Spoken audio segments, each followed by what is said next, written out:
Guys, good morning. Good morning.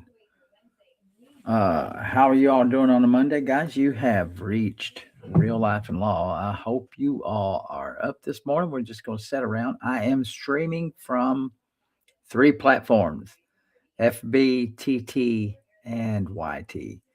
So let's get us a cup of coffee, a cup of tea. I got some tea. Uh, it's an English blend. I feel a little fancy this morning. So let's talk about you, your life, and the law. Have some tea, bacon, and a piece of cake my granddaughter made. So it's actually pretty good. Just plain old yellow cake. I was gonna put some chocolate icing on it, but couldn't find the icing this morning. So let's get after it, guys. Talk about you and your life. I mirrored my camera this morning, and it's a little bit difficult for me to get my bearings on this screen. It looks a little different. So hopefully it looks correct on you, or it looks correct on your end. So, guys, talk, talk, talk, share, share, share, follow, follow, follow. Let's get it on this morning. This is your show. Got a lot to talk about. Whole lot of stuff to talk about this morning. So just holler at me. Let's talk about you. Talk about you. Talk about you.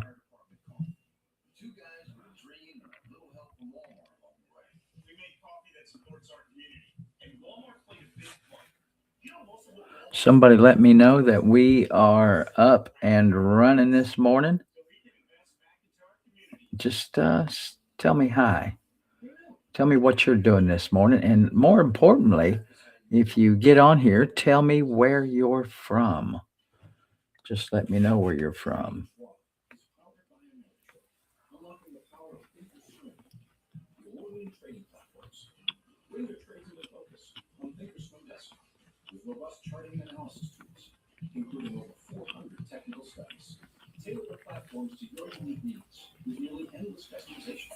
Let's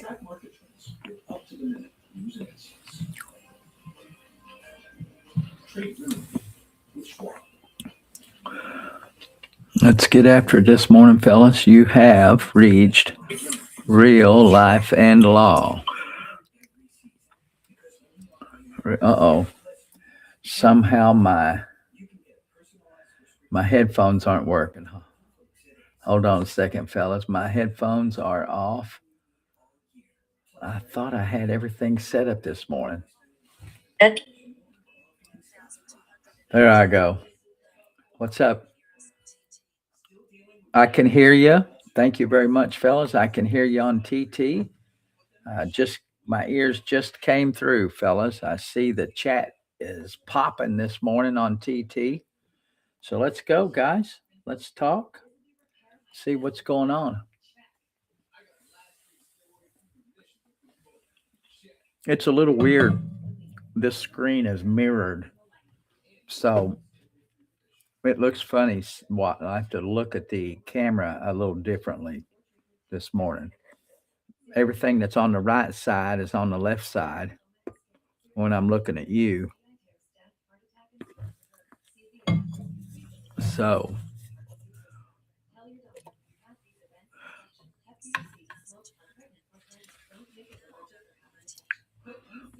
um, I think we're okay on YT. I'm not sure. I have no idea. We're supposed to be up and running on there. It says it is, but I generally don't check those.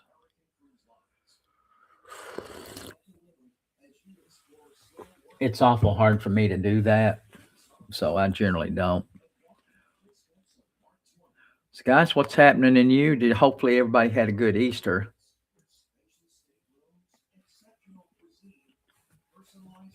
I did. I had a really good Easter. Enjoyed the family.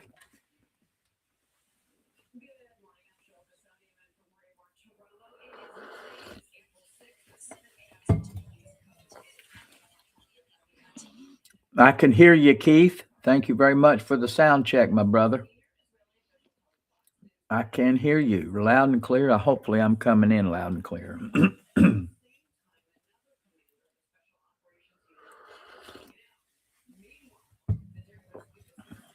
I have a little bit of news going in the background. I never really know. TT will let you buy with a lot of stuff, and so will FB, but I'm not sure about YT. So I've got my television going in the background, really low, just so I can hear some news this morning. I think music is one of the things they really have a problem with. And so I would love to play music. Thank you, Renee. And I see your comment, Renee. Thank you. The only comments I cannot see are the TikTok comments, and I see them on my phone. I've got my phone over here. I can monitor all that over there, but I can hear them here too, which is kind of cool.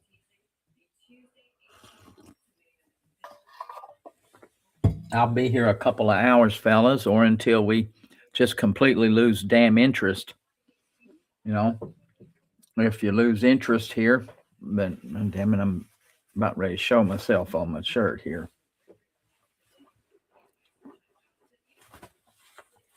Trying to adjust my clothing here. This shirt, I've not been able to wear it for a while, and I forget when I put it on why I don't like it. It's really, really saggy, and it's not wide enough in the shoulders for me. But I like the feel of it, and I like the color of it. But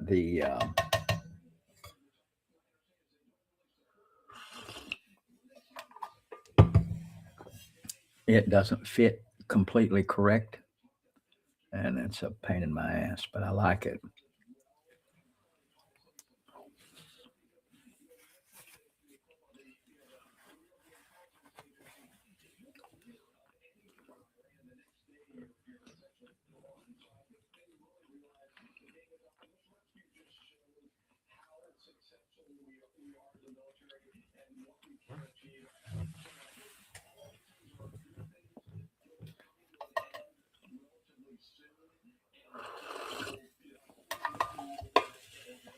Guys, this is your show.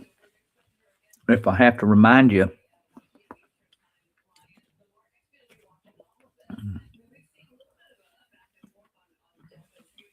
there's not even much chatter on my TT. I never really know. I'm running a program called Restream, and it allows me to broadcast on 3 platforms at the same time. I never really know if this platform hinders the push that TT gives me when I have this when I'm running this application.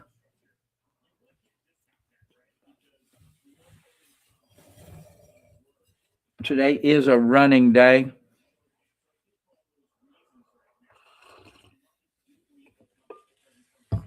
I've been working through a problem with my foot, and it has just about subsided. I don't know what the hell I did. I did try some new shoes, the Brooks Glycerin, a new model, but when I put the new shoes on, I ran a lot on turf, and I'm not used to running on turf.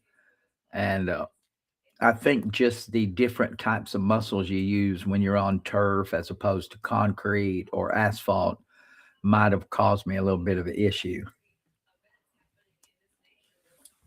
So it's a hell of a lot better than it was a few days ago.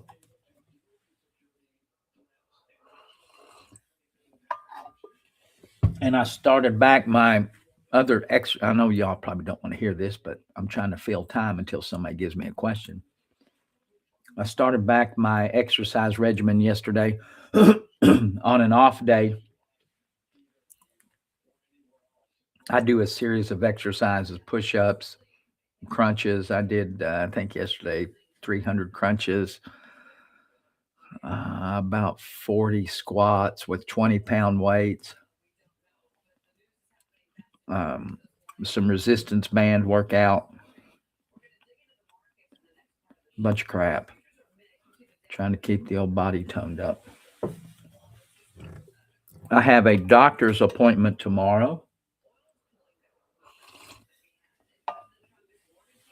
I'll be in Lexington, Kentucky. I had a bone scan about a year ago, and they said it was I had signs of anybody that takes long-term steroids. You know, I have to take steroids for my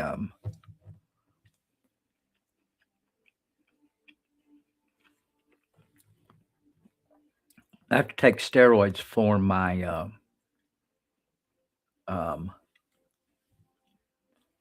kidney transplant, and long-term steroid use is not good for your bones. And so they gave me a bone scan. Apparently, they'll probably have to give me some supplements or something, I'm guessing. So some of my comments. Oh, hold on. I know what I did. What a dumbass. Okay, hold on. I'll be getting my TikTok comments. So hold on, fellas. I've got there I go. Yes, I just now yes, I just now got my TikTok comments coming through. Didn't hit my Tickfinity.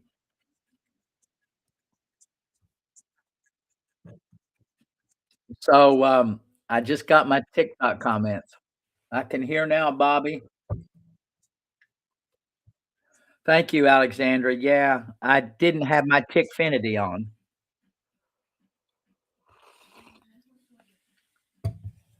which sometimes morning, baby, which sometimes is a blessing. You know, all these TikTok comments come through and it drowns out a lot of stuff. So it's hard to keep up. Thank you all though, guys, for showing up and helping me figure this out. I forgot to turn on my Tickfinity. Yep.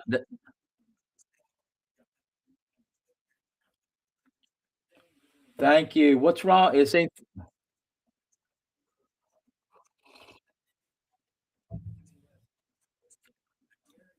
um I I hope nothing's wrong with your husband there.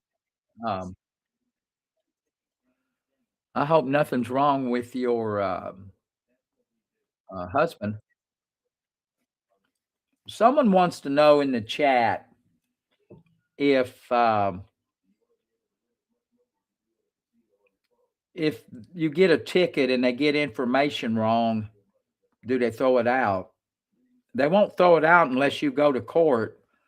And if the information, if it's just subtle information, has to be a really big deal, like not your car.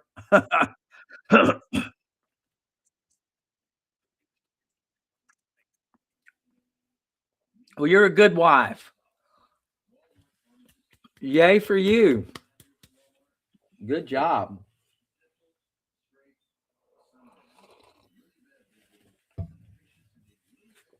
And so, and that's a big old myth that people think is out there that if they get something wrong on the ticket, they'll throw it out. And it just depends on what they get wrong. You know, if they don't get the car right, obviously that's a problem. But if they misspell your name, that's probably not a problem. If they get your birth date wrong, that's probably not a problem unless they say you're 21.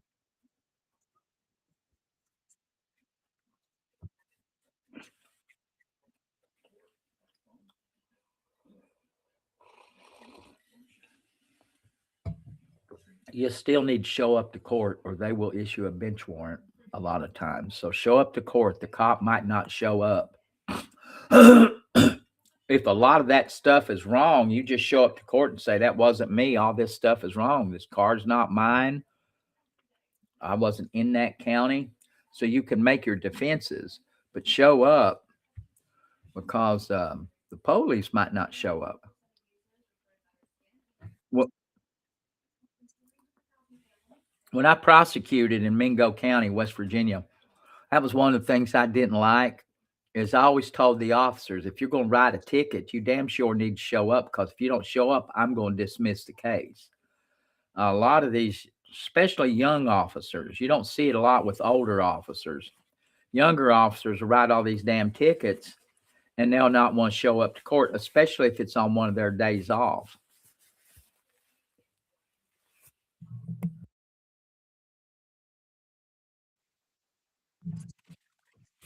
What's up, Matthew? Yeah, it used to annoy the shit out of me when they wouldn't show up and then you have to throw out the case. I didn't like it. So I'd just say to them, listen, if you don't show up, that sucks for you.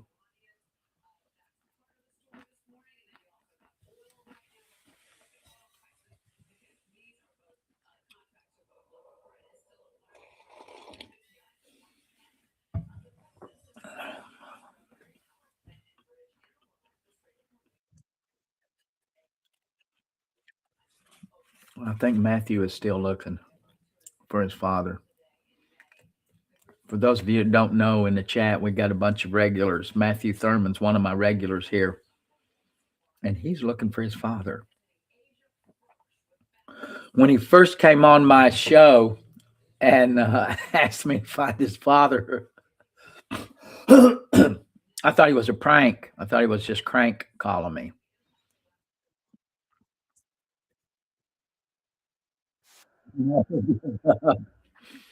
What Jimmy Valvano said, don't ever give up.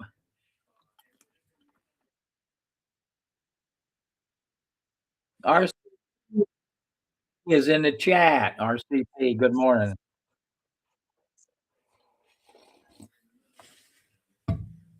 Yeah, Matthew was one of my OGs.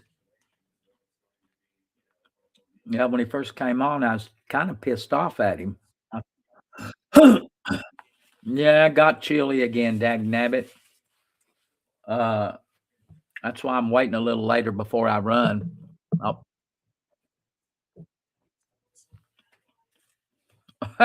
That's right. Your daddy's the one that's famous, but he's MIA. MIA. I have a I'm close to booking another podcast guest.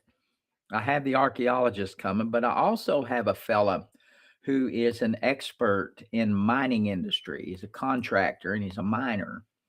And he has been involved with the coal mine industry. He's been involved in the coal mine industry since the 70s. And so I'm going to have him on here talking about coal in Appalachia. He's a very nice guy, very engaging. He knows a lot of stuff. So I'm excited to have him on.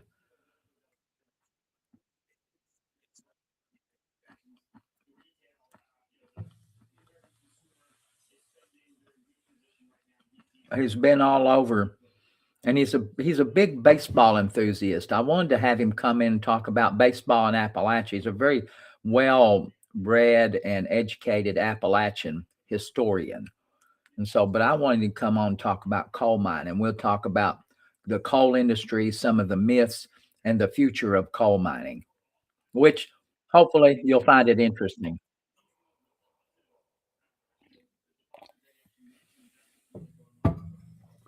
And so I'm working out the details today. I reached out to him last night, and he says he would love to do it. It'll be his first podcast. He's really, yeah.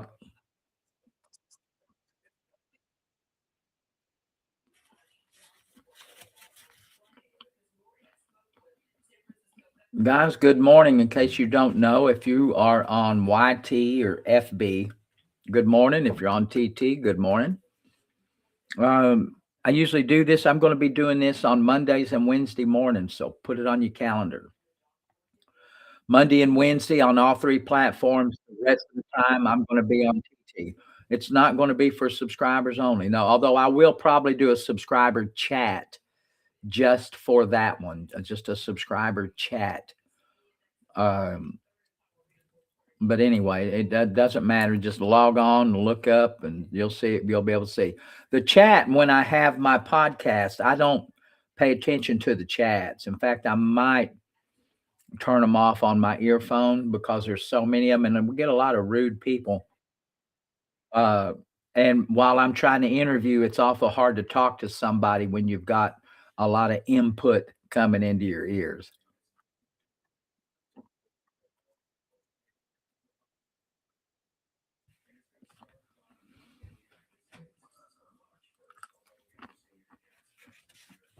So, guys, let's go. Let's get after it.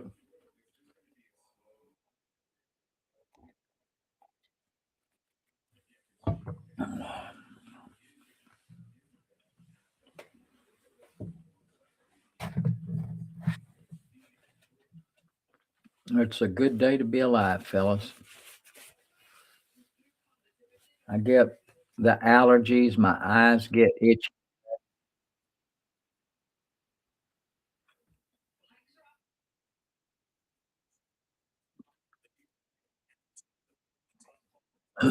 I would love to have my dad on. That would have been great, right? Man, he was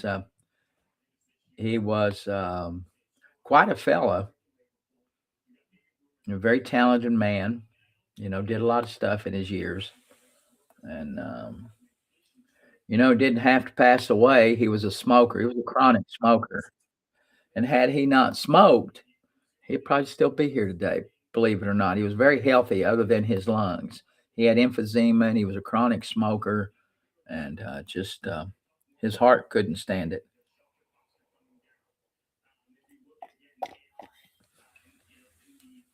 I encourage anybody out there that's smoking. I've got me some bacon here. I've, what's up, Shayna? I've had a piece of yellow cake that my granddaughter made yesterday. So we had a really good Easter. I enjoyed it. What we did different this year than we have done in other years, we had our Easter dinner on Saturday because, and some of you might know this already. You've probably experienced it when you have kids and they all get of a certain age and they start getting their own. Thank you very much for that YT comment. Yeah, it's just a horrible thing to do. I never did do the smoky smoky. Um, uh, every sibling I've got smoked at one point, and I don't know. I never did. My mother was a closet smoker, but she didn't have the habit. She was just a closet smoker. It was funny.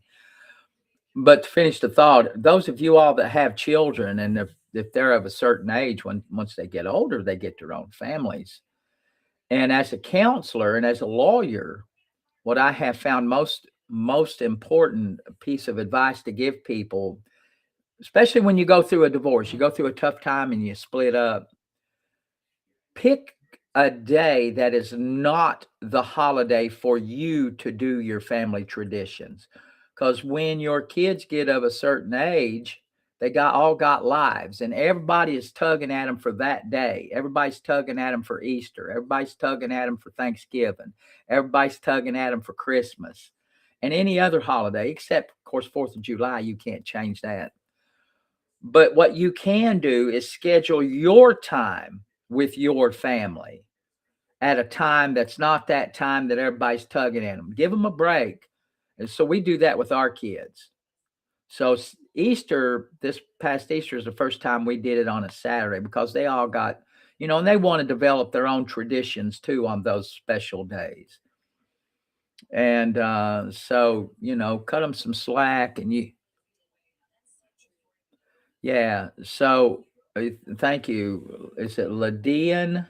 Simply Ladian, and YT is helping me out with the comments over here on YT. Thank you very much. Yeah, and that's one of the biggest things when I counsel people that have kids that are getting a divorce or splitting up.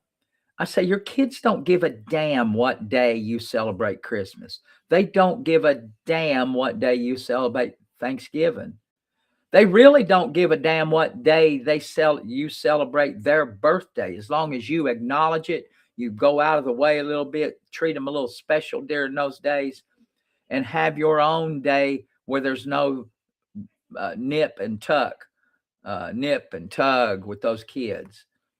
Because I see so many parents, and they all want that day. And normally, what will happen is you do the exchange in the middle of the damn day. Like, who the hell?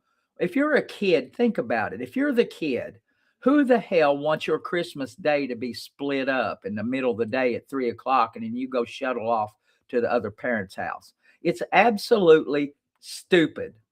So when I talk to my clients, I try to get them to understand that it doesn't matter. Your kids don't care. They want to be with you. They don't give a damn if it's 2 days before Christmas or 2 days after Christmas. They don't care. I've done enough of this to see it doesn't matter. But you wouldn't, these parents, boy, and it's not really, it's not really the finger in the eye of that. They want to put a finger in the eye of that parent. So kids be damned. So it ain't about the kids. And despite the fact that I have all of my clients will say that. So, you know, it's it's different. Different.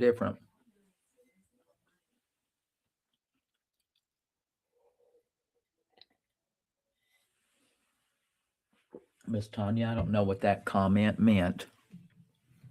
It sounds pretty good when I listen to it over here on my phone. Yeah, I don't know what you're talking about, Willis. Don't know what you're talking about, Miss Tanya. It sounded good on my end, baby. I'm gonna fill up. Well, it'll go in and out a lot of times.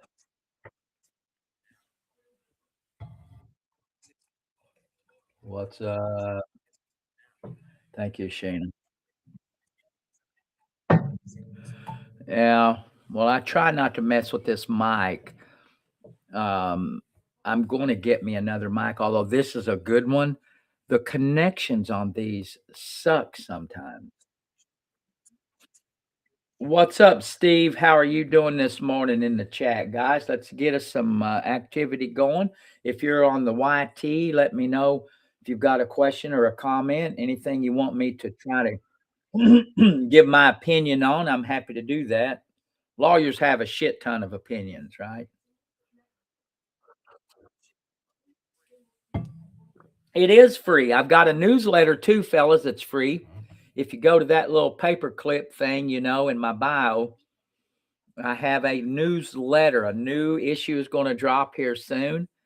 Love it. It looks good. The lady that helps prepare those things, which, by the way, thank you for all of the donations and stuff that you give me.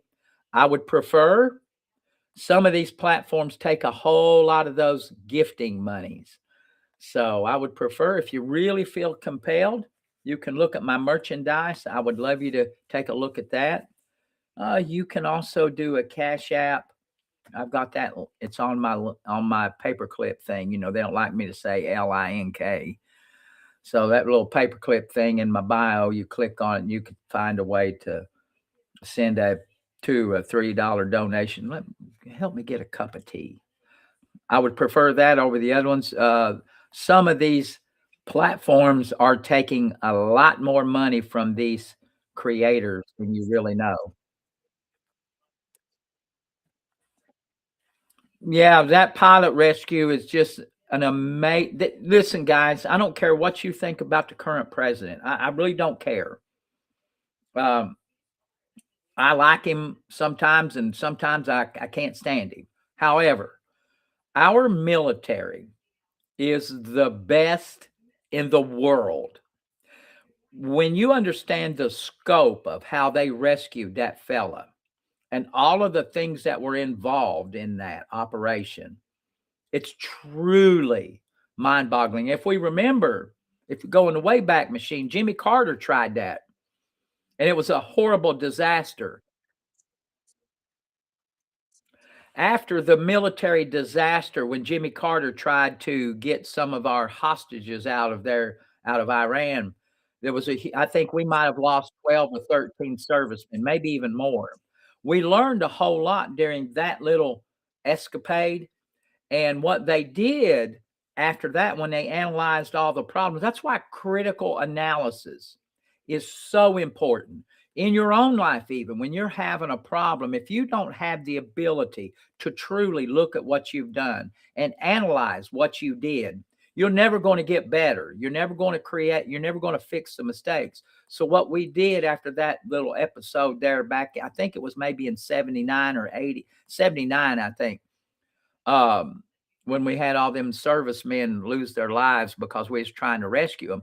What they learned was that there wasn't really any communication between all of the branches of the service that were participating. The communication was horrible. So they have fixed that. And when you just truly understand the scope of what it took and the communication and the logistics to get that one pilot, it's truly and another thing, now a lot of people not gonna talk about it, that would not have ever happened had some of the citizens on the ground helped out. That shows you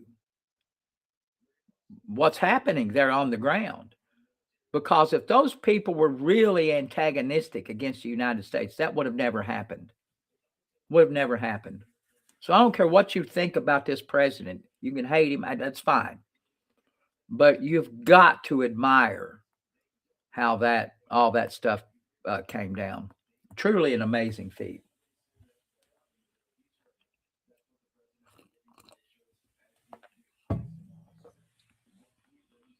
You know, but the bullshit he said on his so an example of how if you like if you like this particular president for some of the things he's done, closed border, that's fact. Deporting a lot of bad guys, that's fact. Murder rate is down in this country, lowest it's been in 100 years. And I don't want to hear anybody say it was starting to drop under Mr. Biden, because it was not. That's bullshit. Violent crime has taken a nosedive, and there's a reason for it. No, well, Alexandra, I have to disagree with you. It's the policies that an administration puts forth that allows that stuff to occur. Jimmy Carter, for example, again, we go back, Jimmy Carter, same military. In fact, I would argue that the military all alone was better than it is today. The men that we recruited back in 79 were better than the men we're recruiting now. So, that's just my opinion. It comes from the top down. They're not worried about equity. They've scrubbed all of the equity, and they want men that know how to fight, that know how to take orders. So that's just my opinion. Y'all can have it. If you're not willing to give him any credit at all, that's fine. Yeah, that's true, Alexandra. But it's from the top down. You know this as an administrator.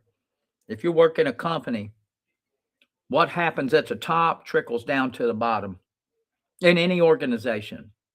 If you got shitty people at the top, you're going to get shitty workers.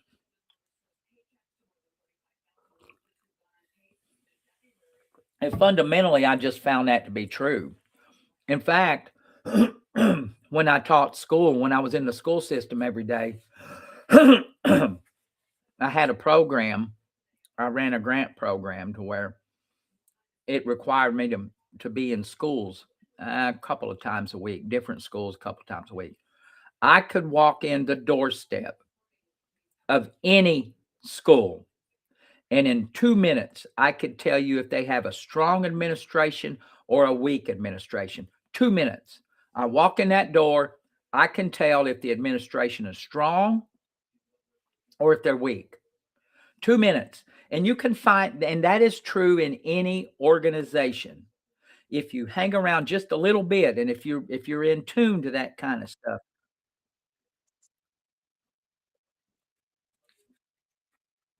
You can tell who's strong and who's not. No, it's from the top down, but yeah, okay. From the top down, man. If you don't think that, I don't know that again, you can tell when you walk in an institution or an agency if they got strong leadership, and that's important.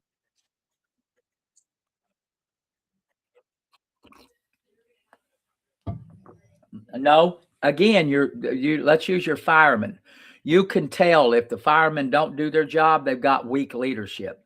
If they're constantly screwing things up, that's absolutely true. You can just tell the leadership at the top makes a difference, guys. And if you ignore that, you're just ignoring reality. You are ignoring reality. It all starts at the top, man. And I would say that with any president.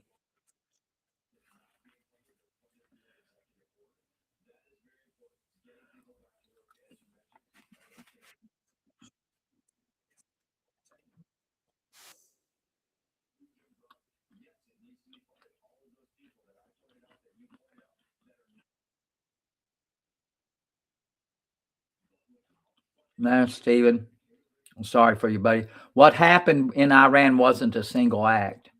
It took immense coordination. It took strong leadership. It took planning. No, that wasn't a single act. And if you've got a horrible fire chief, the firemen aren't going to do their job. Sorry. You got a horrible police chief, you're going to get horrible policing. I don't know how you ignore that. I honestly don't know how you ignore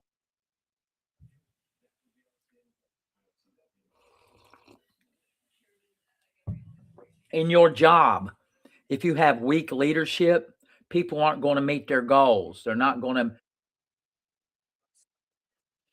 to. It's policy. Policy starts from the top. It's policy. Don't ignore the impact of policy. If you're in a company, you've got policy and procedures. Good strong policies make good strong production performance. If you don't have good policy, then people aren't going to know what to do. So it's policy. A lot of this stuff comes down to policy and the strength of the leadership to enforce and carry out that policy. I mean, it's just fundamental. This has nothing to do with party affiliation. It really doesn't have anything to do with politics. I'm trying to explain to you the structure of good leadership. Good, strong leadership filters down, period.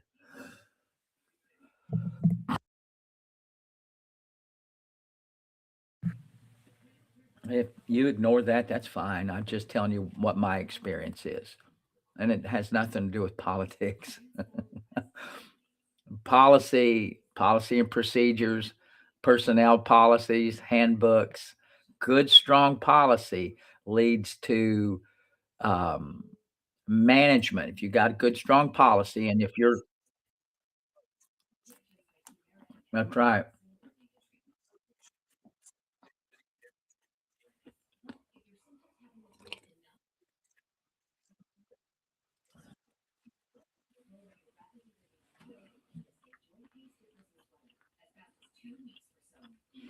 You know, so I mean, there's a lot of shit about this president I don't like. I don't like it at all. But you can't deny the fact that policy at the top helps a lot of stuff. Because nobody else has done it. We've had presidents since Jimmy Carter. Nobody else has done what this president has done. Now, you can disagree. You can have a policy discussion as to why he did it. I tend to think, and I don't like war. I don't think we should be in any country fighting. I don't think we should be in any country. I'm like Rand Paul on that respect. I don't think we should be in any country, period. However, however, However, I think they have held the world in the Strait of Hormuz has held the whole world by the short hair since for 47, 48 years. They have used that little strip of ground to make the world kiss their ass. And they're bad people. They have exported terrorism all over the globe. That's undeniable fact. Every president since Jimmy Carter has said they was going to put a stop to it. Every one of them have said it. We've even bribed them. We sent them $1 billion in cash, and no one has actually. We I think Barack Obama drew the red line in the sand. Didn't mean anything. So Ronald Reagan, if you loved Ronald Reagan, should have dealt with that from day one. He didn't. I mean, that's why we're here now. Now we could, I think we could as a country, and I hope Donald Trump would do this. Wash his hands of the Straits of Hormuz. Just say, y'all go. We are going to produce our own oil, and we ain't giving y'all none of it. We're going to produce because we produce way more than we need. We are an exporter of energy. We don't have to export any energy. And we could create all the energy we need plus. So if he did that and he told them, if y'all don't, if you over there in Europe and if you over there in the Middle East don't solve that problem yourself, we're going to back away. We got all the energy we need, and you all can suck it. That's what I would do.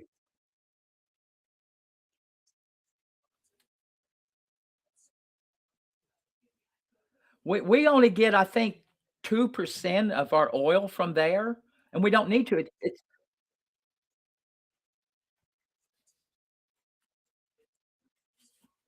so,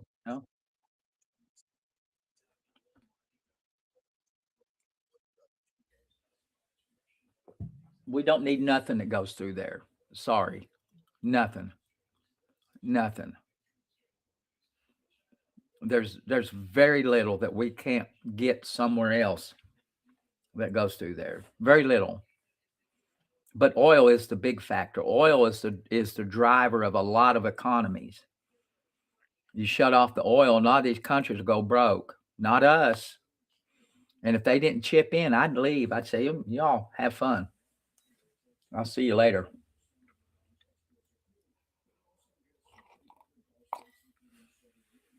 It wouldn't matter to me either way because I don't like us being in foreign conflict. I don't like it at all. I've never liked it. You get fertilizer from some other place, Bobby. Come on. Be real, buddy.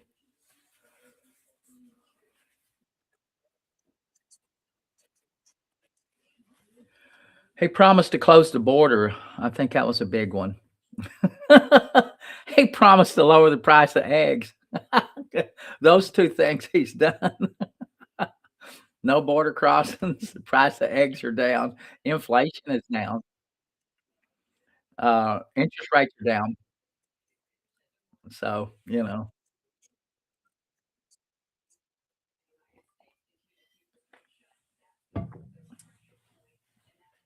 he stopped. What's up, Irish? How are you? But guys, let's talk about you.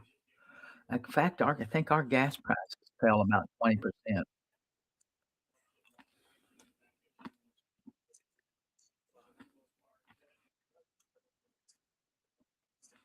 I had a good Irish.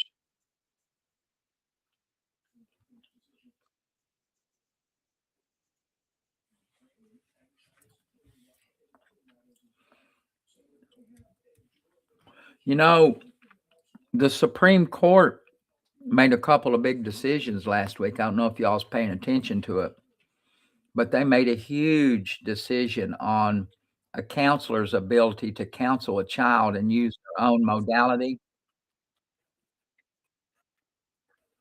Um, big decision last week. It was a Colorado case where Colorado had a law that said a counselor could not use conversion therapy when it came to a confused child that was gender confused.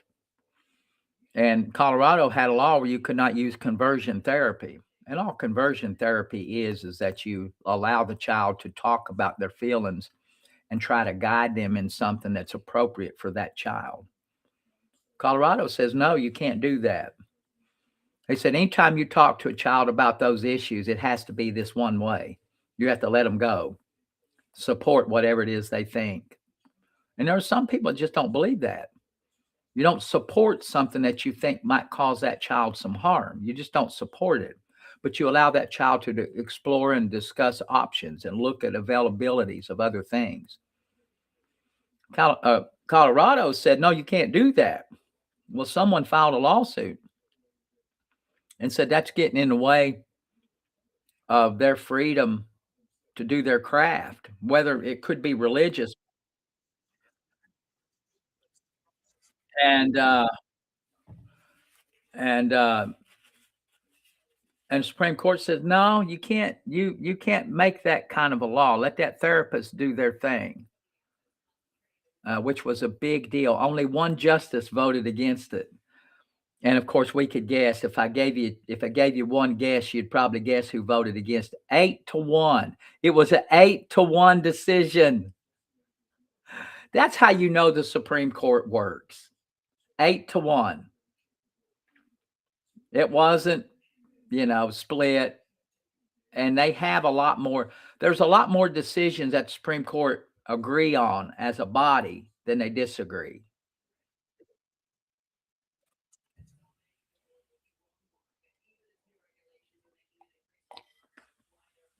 So when people complain about the Supreme Court, they just don't really look at the facts.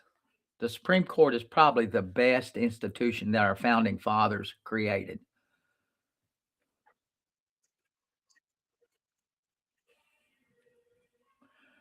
Uh,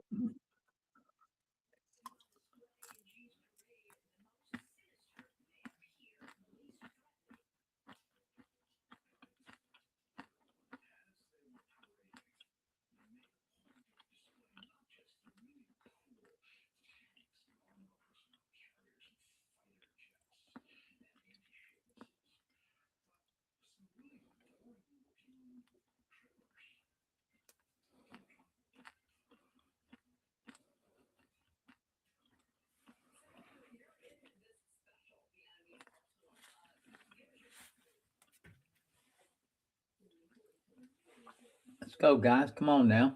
Tap, share, follow.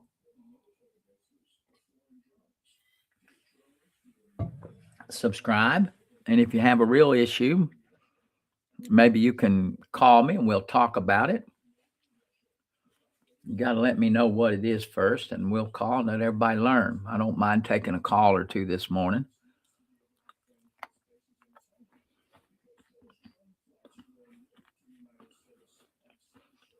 The only thing I don't invite callers to do is talk about politics, because this is not a political show.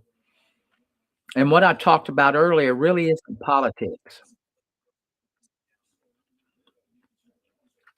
more about policy, procedure, and management.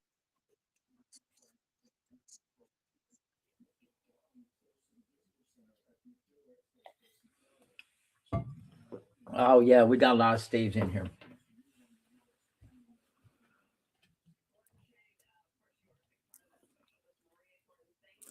I go to the doctor tomorrow, fellas. I don't know why. I wanted to do a consult over the phone, but they wouldn't do that. They said somehow the telehealth, they don't allow telehealth. I already did a bone scan. So apparently they want me to come in so they can talk to me about it. It's been over a year. So I'm guessing it can't be that bad. Or I'm all right, Steve. Long-term use of steroids is not good for your bones. and I've been taking steroids. I've been taking, prednisone for a long time, since '91, and, it makes your bones weak apparently, and they're worried about when you get older, your hips and your femurs, especially your femur. When you get really old, when you break a femur, you're just about done for. So,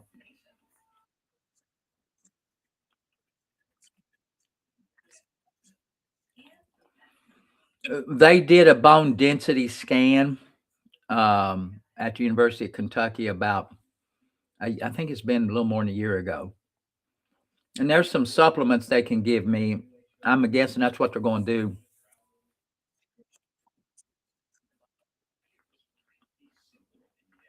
Yeah, and where I run, falling is a a reality. I've fallen a couple times when I'm running, but I've never broke a bone.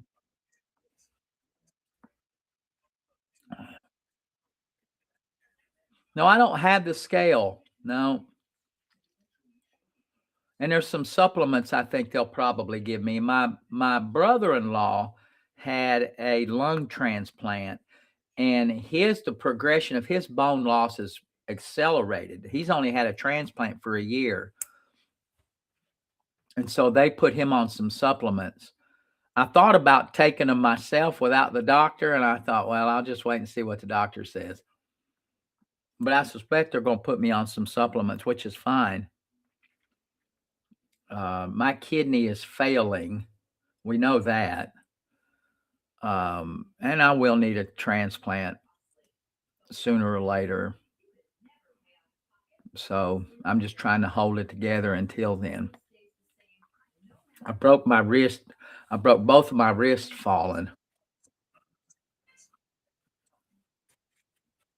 Yeah, I have a tendency to do that, Alexander, but I haven't done that in a long time. I take a few supplements, but I still tell my doctor everything I take.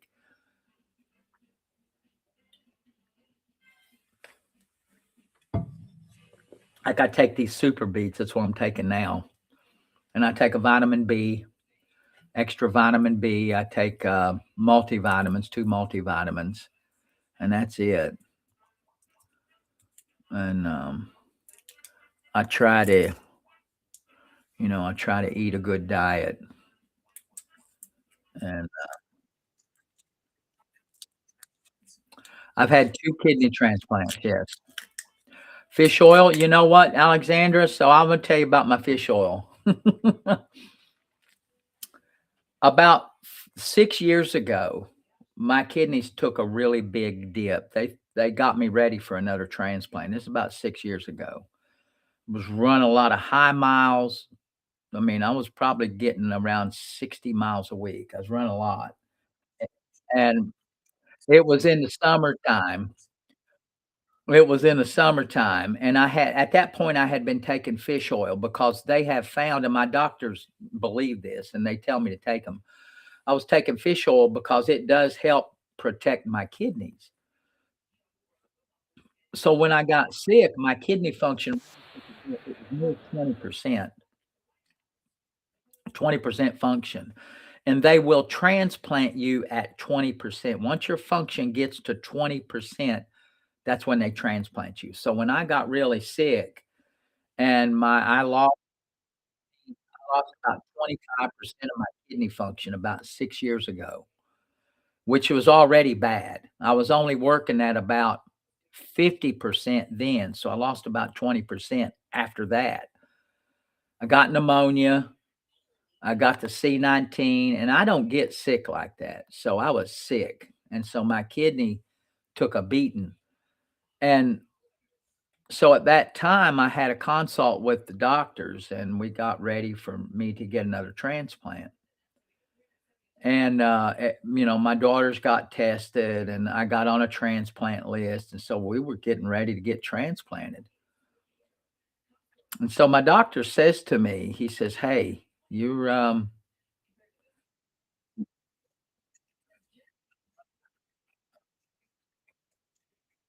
My doctor says. it's coming to the end. And he said, there's some things we can do that will, you know, prolong a little bit. He said, but it's inevitable, which I already knew. I already knew that it's inevitable. Um, when this disease came back about 10 years ago. We knew that. So we knew it was inevitable. Little by little, it shuts down your kidneys, the disease that I have. So he says, what do you want to do? Do you want us to try to put you on this other medicine and try to squeeze a little more life out of this kidney? I said, no. I said, let's just let it roll. Let's just do whatever it's going to do. I'll continue doing what I'm doing and I'll exercise. And it's the same doctor that had transplanted me the other time. I love him. Now he's gone. He just retired. He was, just as a side story, he was sitting on top of there at the University of Kentucky. He was at the top of the committee that decides whether or not you get an organ or not. So he was already on top of that committee, and he said, "You don't worry about your organ." He said, "You'll be approved." I've already talked to the committee, which kind of scared me. I didn't know they actually had a discussion. He said, "Yeah." He said, because a lot of people get these organs or they want an organ, but they don't take care of themselves. Their diet is bad. They have other bad habits, and we're not going to waste that organ on someone that's not going to get with the program. But he looked at me, he said, I've known you since you started this. And he said, I can look at your numbers, you keep your weight down, you exercise, you take your medicines correctly, you don't miss your appointments. He said, you're a good candidate. I said, well, thank you for that. But as an aside, he said to me, he said, we can prolong this a little bit. I said, no, if it's all the same to you, I'd rather just keep on the same plan. But now what I did do is I stopped taking my fish oil. This was back then. I thought a transplant was imminent. Well, fast forward 6 years and I'm still here. And I quit taking my fish oil because I thought if I stopped taking my fish oil, it would speed up this process. What I don't want to have happen is me be 70 and have to go through this process. I really don't want that. If I'm gonna have a transplant, I'd rather it be in the next year while I'm really healthy. I mean, I'm in good shape. So, I would rather it be now than 5 years from now. So, I don't know whether or not I'm gonna continue. I thought about getting back on my fish oil, but at the same time no, they won't do it early. At least UK won't do it. They won't do it early. So, my kidney function right now is about 23. Well, I'm at stage 4. My kidney function is about 23%. So,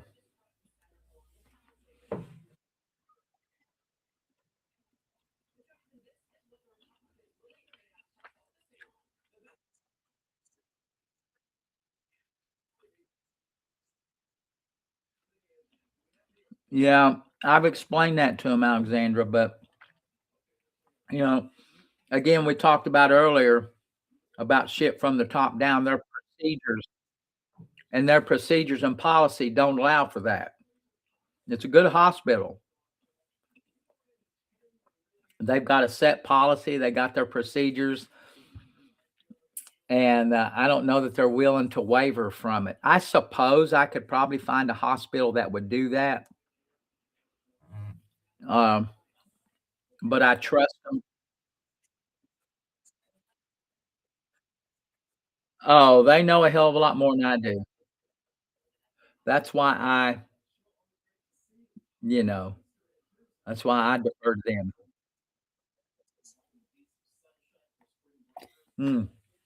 No, I'm not on dialysis. You don't really require dialysis till your function gets around 5%. When I had my first one, when I was really sick, my function got down my function got down to around 6%. I was very sick. There were times when I thought that I was not gonna be around. I would lay down at night. I was very sick. I couldn't walk 10 feet, and, I was very sick. The second time I got really sick like that, my kidney function got down to about 5%, and they wanted me to do dialysis. I said, "No, I can hang on a little bit because we already had my." Yeah, it was very scary. The second time was really scary. They don't replace your kidneys, they just put an extra one in. So I was really sick. I couldn't walk 10 feet, had headaches all the time. I was down to 120. I think when I got transplanted the second time, I was 118 pounds. I was very sick. I was afraid to move.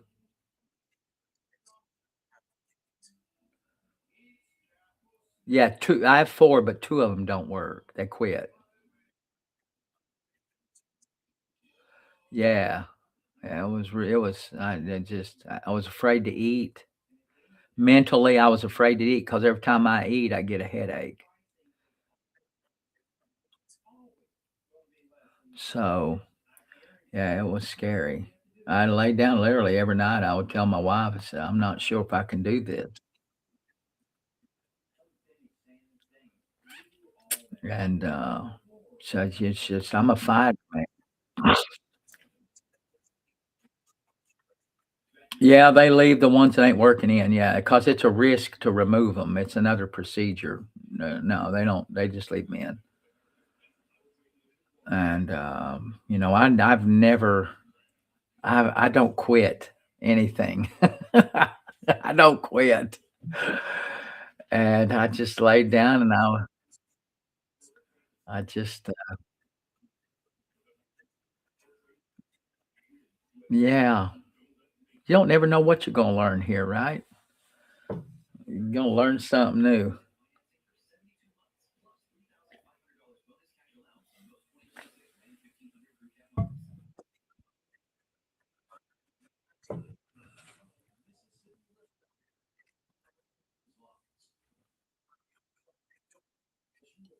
Doctor. I am a doctor. I got a PhD in law. I have a Juris Doctorate. Call me doctor if you don't care.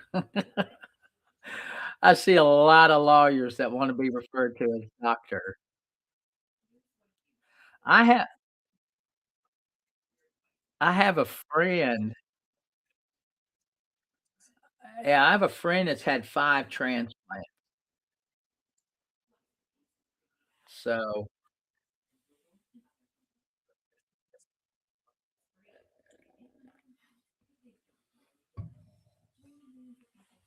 when you go speak to these I've given a lot of presentations on, overcoming personal tragedy. I've given presentations on education, how to become successful.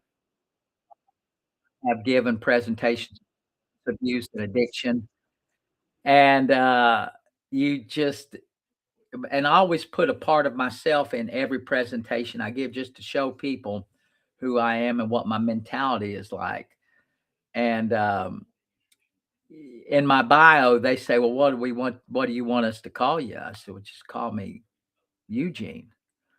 I don't wanna be called doctor," but you see all these professors, they want that doctor. They want you to call them doctor, and they get offended if you don't call them doctor.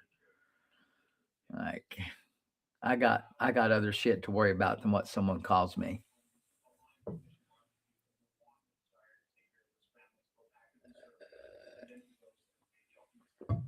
Well, everybody else wants to be called doctor if they have that degree. Yeah, I'm a Juris Doctorate. I have a doctorate of law.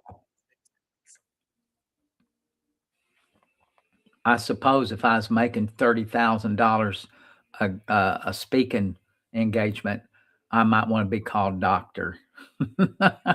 But I can come to your organization if you're looking for a motivational speaker, or if you're looking for a speaker on substance abuse and addiction, how to build academic success, or how to get your ass out of a crack. I have a presentation literally titled How to Get Your Ass Out of a Crack. The subtitle is How to Prevail Through Personal Tragedy. And I can do that. I come to your town for $3,500 plus travel. I also do grant writing workshops. So those are 4 basic things that I do. I've been doing them for years. But since COVID, the I got out of it, so my name got out of the spotlight when it comes to speaking, and, I would love to get it back, but it takes so much energy to do this stuff. I almost need a publicist to help. But I could go out tomorrow and give the presentations, boom, like that, an hour and a half. I've done keynote speaking for organizations. I can come and deliver a 5 or a 10-minute keynote speech. I've done that. So, it's material that I know,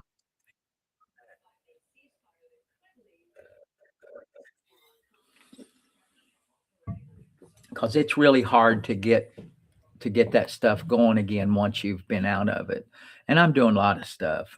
I'm scaling down my law practice for sure to maybe give me some time to do some of those things and write. I have another book that I'm trying to finish, but I would rather go on the road speaking. So it's something I would love to do in my old age.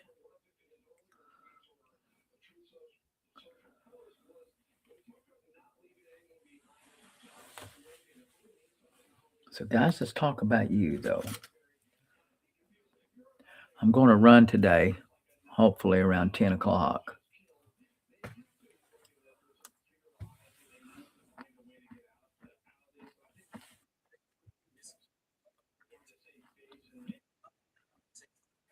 What's up, Barbara? How's everything over there? And I think you're in Phelps, right, Barbara? If my memory is correct. Have they piped the daylight in over there yet?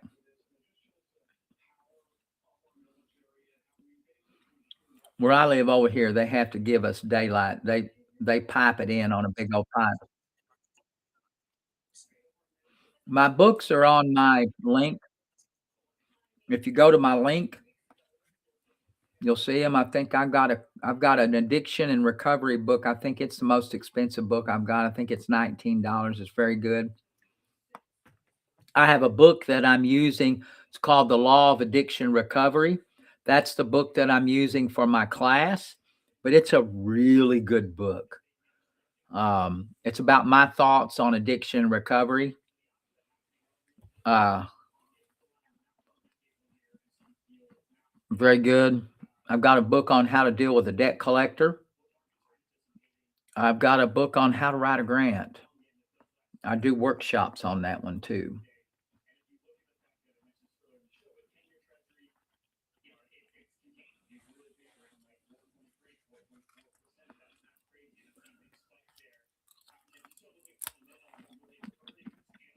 I thought about doing an online, and I still might do an do an online course for my grant writing. I'm talking about that back and forth. We almost started it. The lady that helped me, Katie, that's the next course. We finished my addiction recovery course. It's up right now in classes. But I would like to have a course on grant writing. Um, a lot of the videos that I put out there on grant writing seem to do very well. But what I have found, and this is the way it is with anything, getting people to really commit to doing a course is hard to do.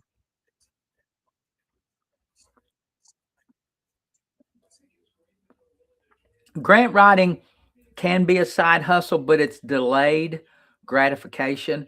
And a lot of people, we're not built, our society today is not built for delayed gratification. When you write a grant, it's a process, but I in my book, I show you exactly what you need to know. But it's delayed process. You will write a grant.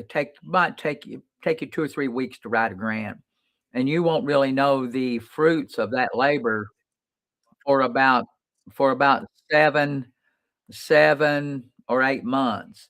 So it's delayed gratification. That's why when you write a grant, you don't just write one. You find a way to use that one grant and submit it 5 or 6 different times. We are getting ready to write a series of grants in August. Myself, my wife, and Anna. We wrote one about a year ago and made it through 3 levels. There were 4 levels.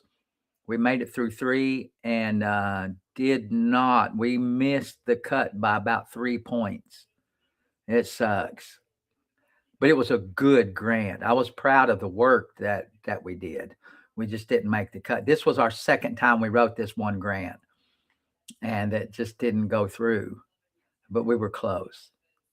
So we are going to, this fall, set out to, do it again, and,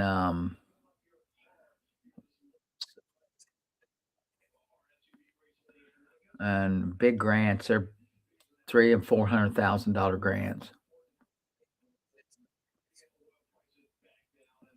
Anna helped out a lot. There's a fella that comes through here, K Rob. I don't know if he's on here now. He helped us out, actually helped us out quite a bit. I was live streaming when me and Anna were finishing up this one grant, and K Rob was watching. And every time, most of the time, what we get stuck on is mathematics and formulas. And he actually helped us quite a bit. So, and became a friend after that. And he manages the Mark Lanier law firm. You hear me talking about him. We handle silicosis, asbestos related cancer. We're doing social media outreach. Anyone that's been feel that they've got a child, or if you've been affected because of social media, depression, anxiety, if you've been treated, if you're under the age of 25, we might be able to help you. So, but we're getting ready to we're out our grants in August. Yeah.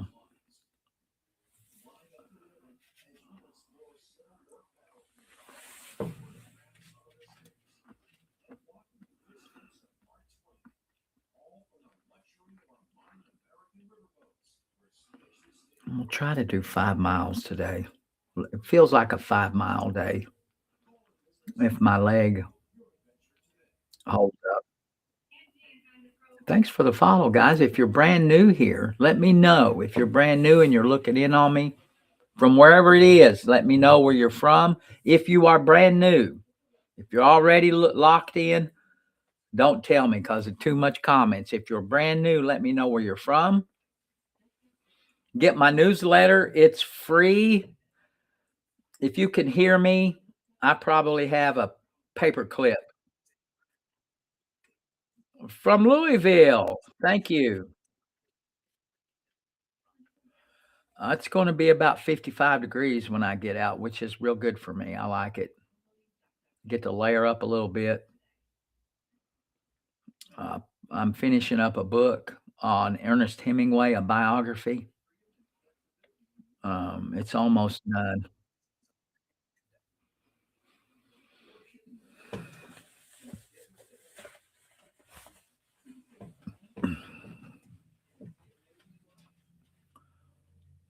So, guys, let's talk about you. Come on, come on.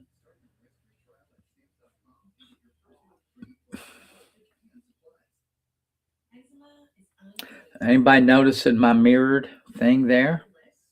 It shows you can read my icons in the back.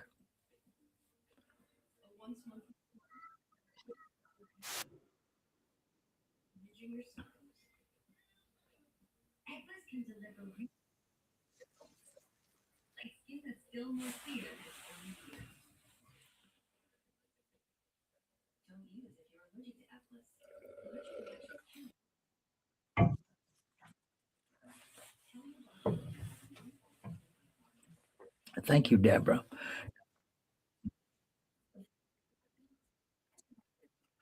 Alexandra, you be good. Enjoy your workout, baby.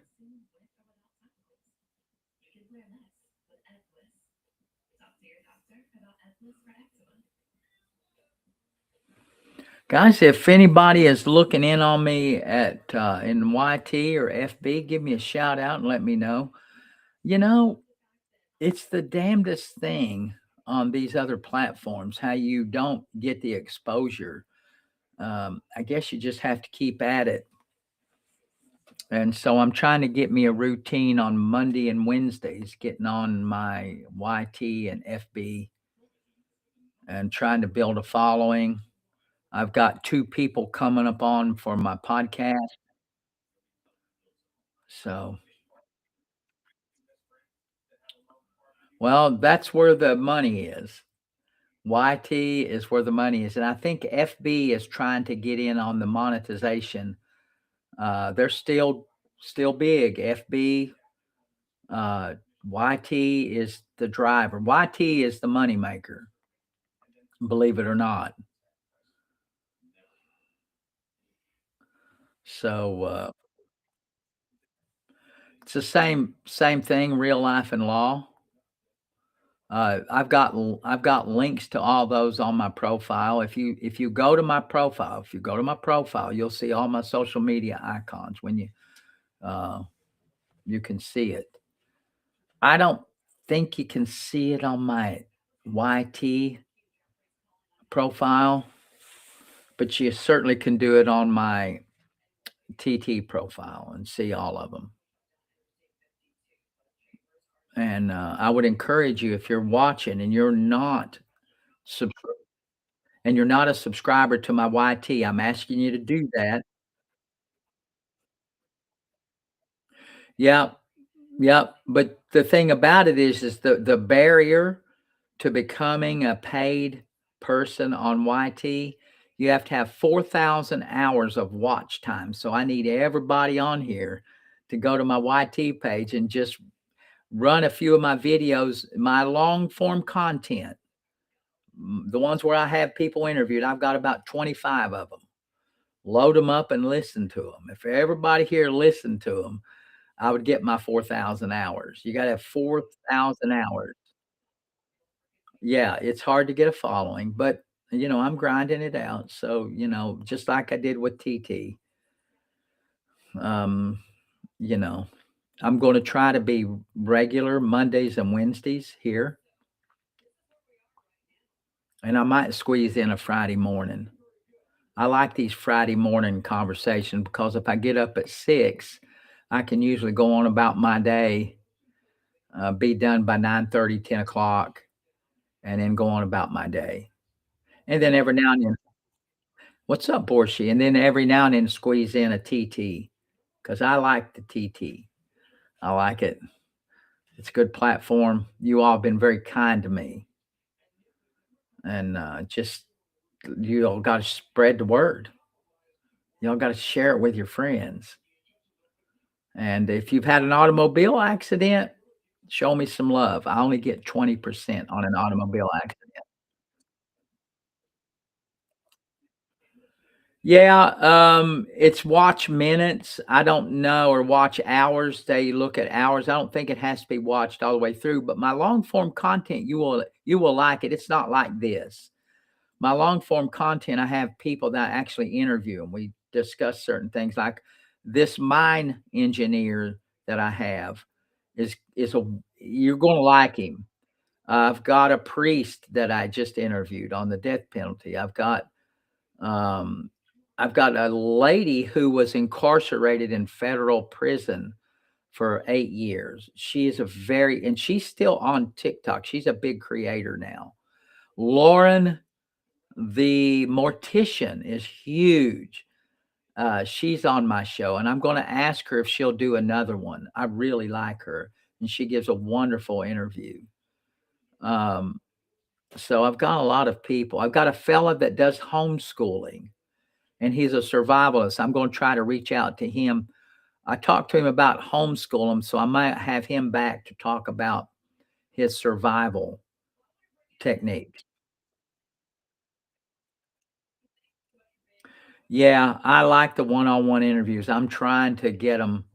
It's hard to get people on your shows, and, I'm doing more now that my platform now that I know what I'm doing or kinda know, I can run an interview by myself just about it. My daughter was helping me, and she did a great job. I love having Elizabeth on here, but she's got so much to do already, and, she's got kids, and it's hard to get someone to commit, and I'm not fussing, but it is hard to get someone to commit. Katie, who is my producer, has produced a lot of my stuff. She was really good, but, I had to pay her, um, to do it, and I pay my daughter Elizabeth too, but I was paying Katie a fair amount for a lot of things, and, I had to cut back, and that was one of the things I cut back on, and I'm trying to learn this myself. Um, I'm trying to learn how to put this stuff up on my podcast. Now I don't have to worry about YouTube because YouTube just keeps it on here. I don't have to worry about editing, and I don't edit much. Even when I do a one-on-one interview, I don't edit much. So, you know, and this new platform I have, it's called Restream. So there's a lot that I can do with it. Good morning, on YouTube. How are you? Someone just, is hollering at me.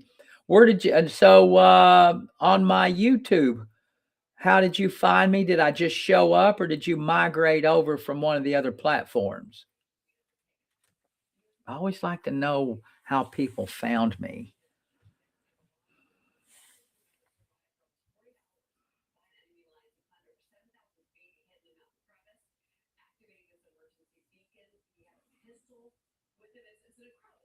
It's just, it's hard to get the following.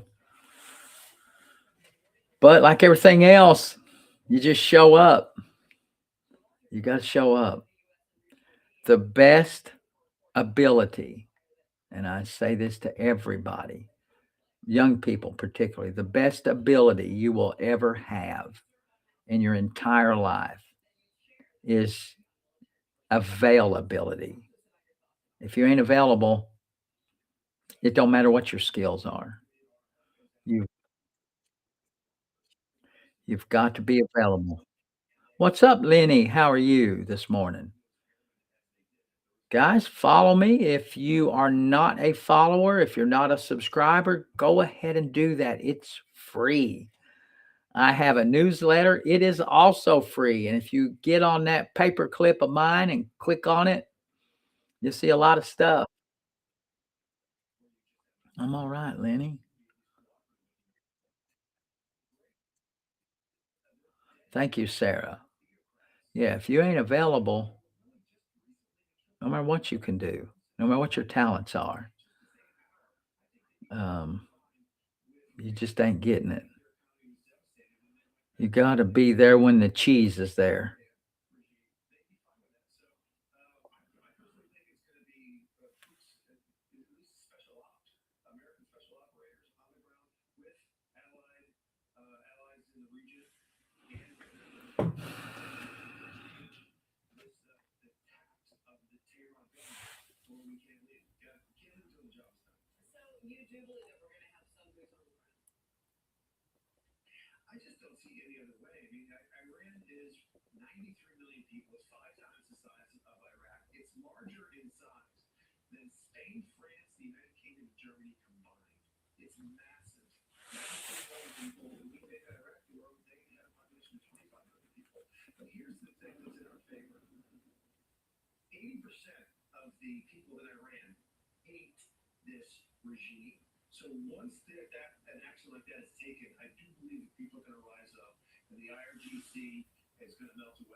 Yeah, crazy times, boy. Guys, tap, share, follow. Guys, again, this is your show. Unless I get some input, we're all just sitting here looking at each other. Questions, comments. I'd rather talk about you and your problems if you've got an issue, family court, as a content creator. I talk about law. What's up, Lindsay? Criminal law, family law, automobile accidents, personal injury. And I do talk about current affairs. What's up, Twyla? How are you? Guys, and if you are brand new, I'll say it again. If you're brand new, tell me where you're from, where you are looking at me from. If you're brand new today, if you're brand new and I just showed up, give me a follow and let me know where you're from. Let me know where you're from.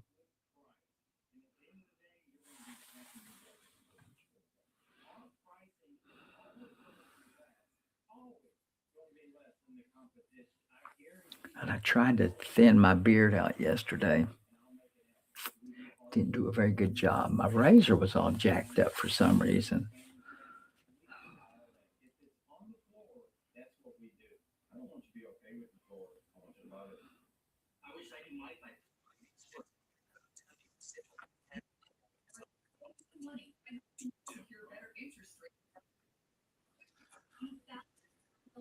I had a good Easter, Tammy Joe. Someone in the chat wants to know if I have an attorney and you are up to settlement, and but you're still not sure that that lawyer is giving you the straight scoop, and you don't trust your lawyer. What do you do? Um, if you ride up to settlement, I don't advise that you do anything, particularly if you're thinking about leaving that lawyer and getting another lawyer. No, don't do that. If you ride up to settlement, because if you ride up to settlement, what's likely to happen is the lawyer that you had will file a lien on your case to whatever lawyer you go to. So you'll be paying two people. Two people. If you don't like your lawyer, there's a way early that you can get rid of your lawyer, but don't do it at the point of settlement. But what you should do is sit down with clear objectives and schedule an appointment with your lawyer and ask them where the case is and why and you got to look them right in the eyeballs. You got to ask them how come it's taking so long. But typically, a lot of people get these cases and they think it's going to be over quickly. It is not, particularly if a lawsuit has been filed.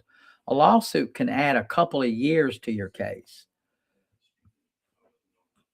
It's a process. So, you have to be prepared for that. And I've done a lot of these things. If your case is good, what I mean by that is if for example, if it's an automobile accident and and if an automobile accident and there's real injuries and you had insurance, those cases shouldn't take that long to settle. They shouldn't. Now, Lenny says in the chat that the case was already settled.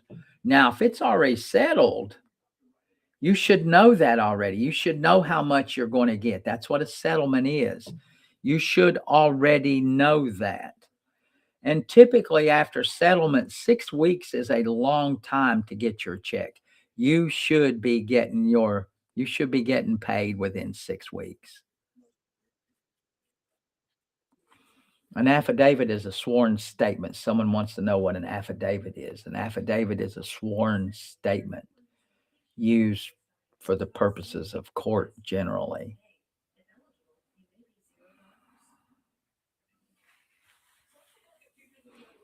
You can't use the affidavit itself in court, but you can use it to lock in someone's statement.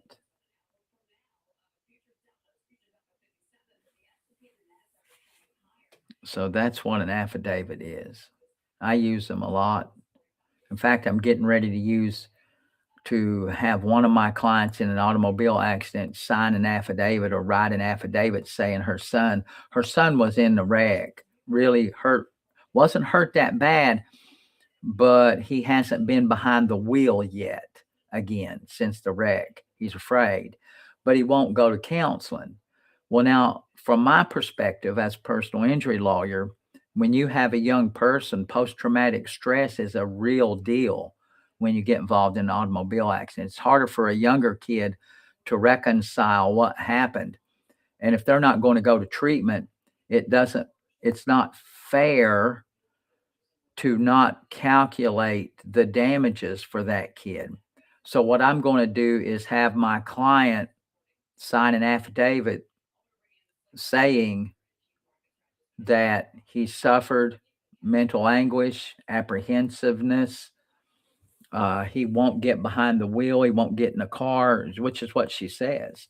So if she signs an affidavit, that tells the other party that she intends to testify to that if it goes to court. So an affidavit can be used for a lot of things. And so hopefully, if he doesn't get treatment, I can use that affidavit to get him some money for the future in case he does seek treatment.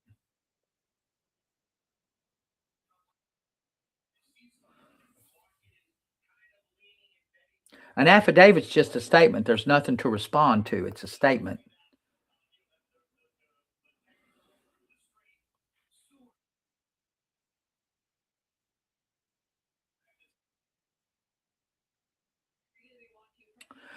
I don't know why someone was told they can't touch it for a year. I have no idea of knowing how the settlement was structured. And if he took his fee out of it, I don't know unless it was expenses.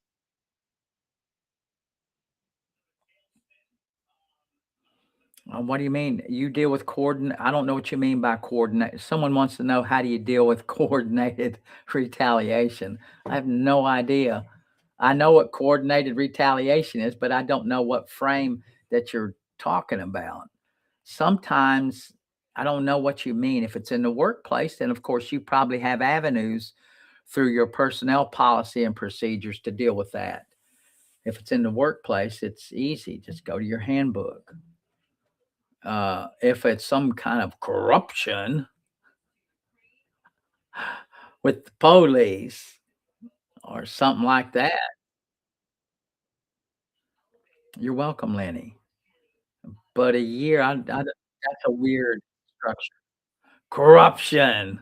Oh, yes, the favorite corruption. Come on, corruption. So I love it. I love corruption. Most of the time, what you say is corruption isn't corruption at all. People didn't wake up, and some of y'all regulars know what I'm about ready to say. People people don't people don't just sit around and decide to get together and screw with you. That's not the way people work. Most people are lazy. It takes a lot of effort to do the corruption thing, the conspiracy thing. It takes a lot of work to do that. Most people don't have the time, and to be honest, and you're probably not gonna like this, you ain't that important. I ain't that important. I ain't that important to think that someone gonna sit around and conspire against me. You ain't that important. There ain't many people that important, you know? So, it's just most of the time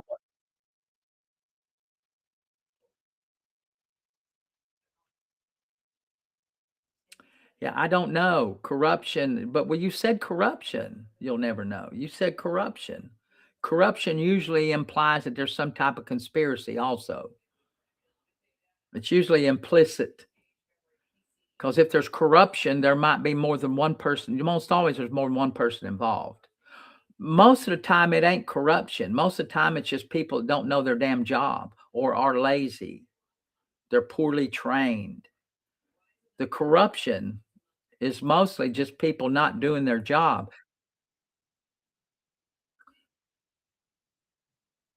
So it's not really corruption. It's just people that don't know what the hell they're doing. So corruption means it was an intent. Most of the time, what people say is corruption ain't corruption at all. Or it's maybe people don't understand what the rules are and what the procedure is. And they think it's corruption. And most of the time, it ain't. You don't know how many times I get people that will pay for a call for me to uncover corruption. And there ain't no corruption. So it happens a lot.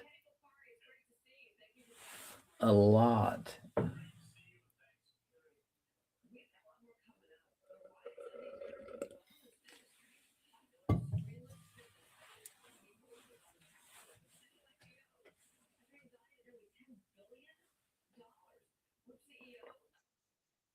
What's up, Joseph? How are you? Guys, if you're brand new to my channel, my name is Eugene. I am a counselor, I'm an attorney, I'm a substance use and addiction counselor, family court mediator, and I'm a grant writer and entrepreneur. I've started a lot of businesses. I've helped people start a lot of businesses. I've helped a lot of people get their asses out of cracks. And that's what I like to do. I've been doing it for years, years, since 1984, and even before. As a young kid, I was in the middle of chaos. I think that's where I learned it.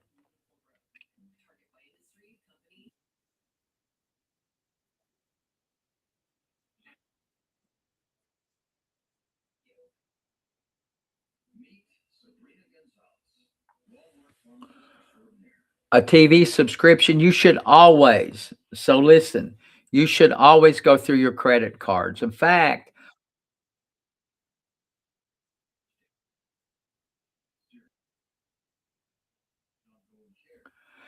if if you want to call, you can call. We'll talk about it now.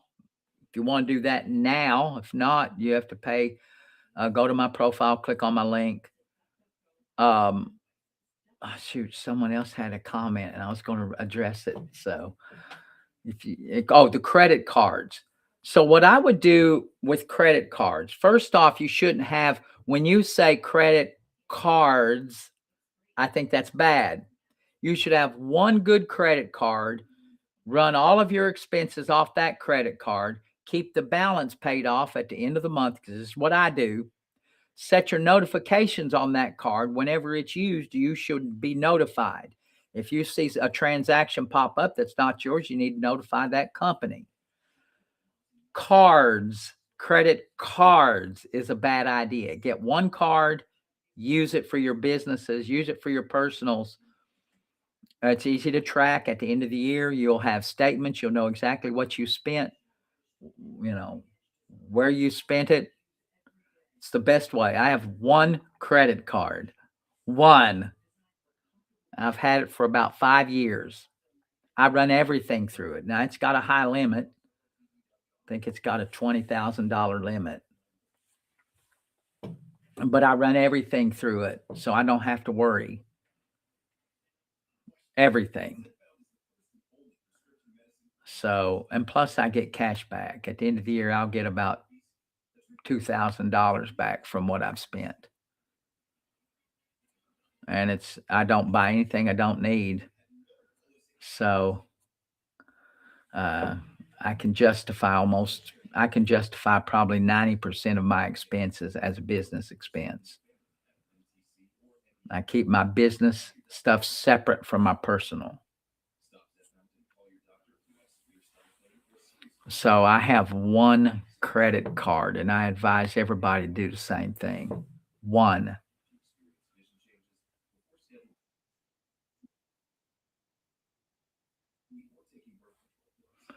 Your $900 on your subscription, a lot of times what you can do, if it's 900 bucks, if it's a subscription that you did not authorize, you can call up the company and you can fuss a little bit and they might give you 1 or 2 months credit.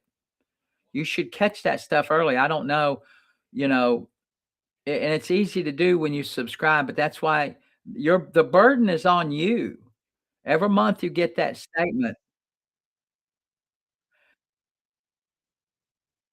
Every month, every month, you should get that statement and look at it, and if there's something there that ain't quite right, you gotta call. You gotta put some time in and call. Because if you don't call, you're the one that's gonna be held accountable, and they're gonna say, "How come you didn't say something about this earlier?" So, you have a responsibility to monitor your expenses, and that's what they'll tell you. Now, if you fuss enough, they might give you 2 or 3 months credit.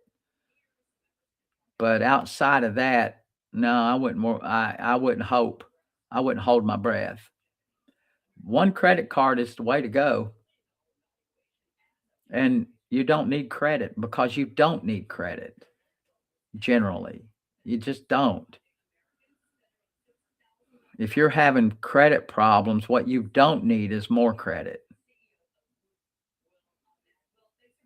I mean, I have done bankruptcy practice for years. Now I haven't filed a bankruptcy case in about 8 years. What's up, Heather? But I used to file a lot of bankruptcies for people. And, people can get their ass in a crack with their finances if they don't pay attention. 'Cause it happens easy. It's easy to get yourself in trouble. It's hard to get out. I've been doing it for a long time. Long time.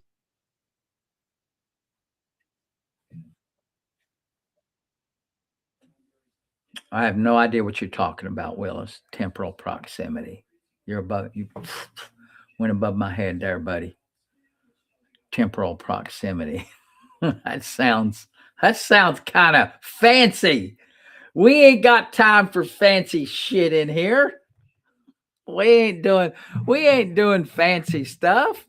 Cut it out. Temporal proximity. Sounds good.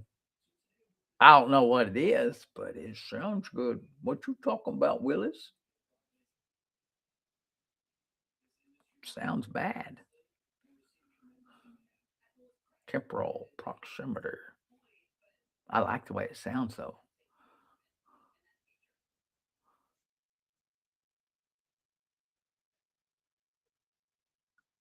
Oh Jesus, come on, you never know. Stop it. Stop it. Temporal proximity. Excuse me, madam. Was that temporal proximity? I think there's a problem with our temporal proximity. Could you please look it up for me? Oh no.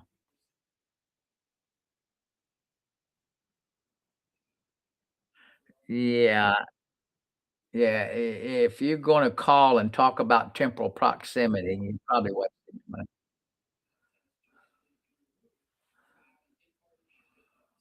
That's my word of the day. I'm going to use that 3 times today. Temporal proximity.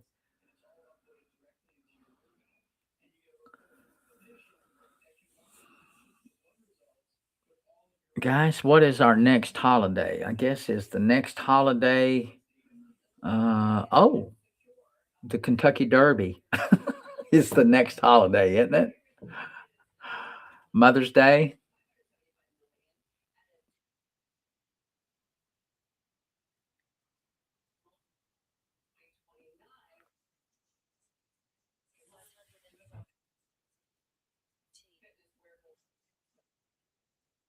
Memorial Day. Someone sent me a comment on YT. I did not hear it. And I can't see it. I need to fix my magnification over here so that I can see them. If I lean up to see them, hold on a second. Let me lean up and see what I've got here. Ah, you've been on TikTok. Okay, cool. Thank you very much. I like these other platforms, the FB and the YT, because if you really have a question, you can ask a longer question. Um, that's the benefit. Now, it is all temporal proximity, isn't it? So you can ask a better question, to be honest, a more developed question. A lot of times on some of these platforms, like the TT, you get them 5 or 6 word sentences. Good morning, Brooke. How are you doing, baby?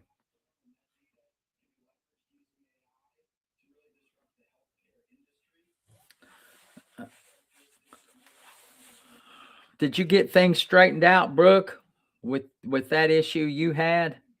I think if I'm remembering correctly.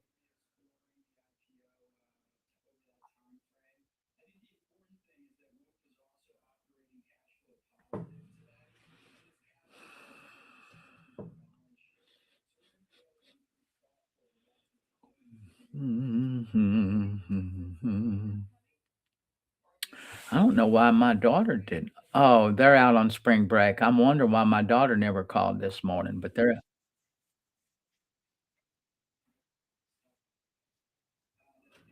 all right. I'm glad it worked out, Brooke.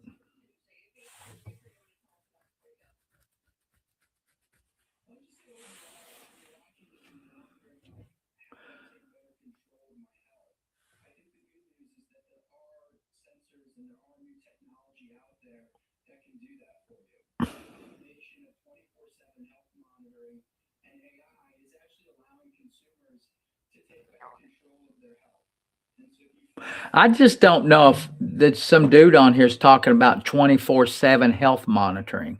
I don't think I want to be plugged up to a bunch of electrodes every minute of my day to find out and have someone analyze everything I'm doing all day long. I think that would drive me batty. In fact, there are studies that show people that have their pulse rate, like on these watches, when they monitor their pulse rate all the time, it's actually higher because they're focused on it all the time, and it makes them nervous. And so I think there is such a thing as too much information. That's just me. Um, so now I take my blood pressure. I take my blood pressure a couple of times a week. Uh, and I take it in the morning and I take it in the evening. I take it a couple once or twice a week. Before I go to my doctor, I'll write it down. I'll take it about for a 2-week period. So that way I get a good average and then I'll take that information to my doctor. But as a general rule, I run with a pulse rate. And my pulse rate now my resting pulse rate used to be in the low 50s, but then I had the C19 and now it's around um, the high 50s. If I'm resting like I am right now and I'm not moving around, I'm not talking, my pulse rate will get around 58. My resting pulse rate 58, 59. It used to be a lot lower than that. But when I'm running, it's still not bad. My zone 2 pulse is some is 60. What do you do? Is that medicated 46? That's pretty damn good. You must be athletic of some kind because you don't get that kind of heart rate if you're not a athletic person. Mine used to be really low. In fact, it was so low when I go into the doctor. The last procedure I had, my resting pulse rate was around 46. And when they give you that medicine to put you to sleep, it drops even further. And they were really concerned. And, that could be dangerous. My blood pressure stays usually around 115 over 70.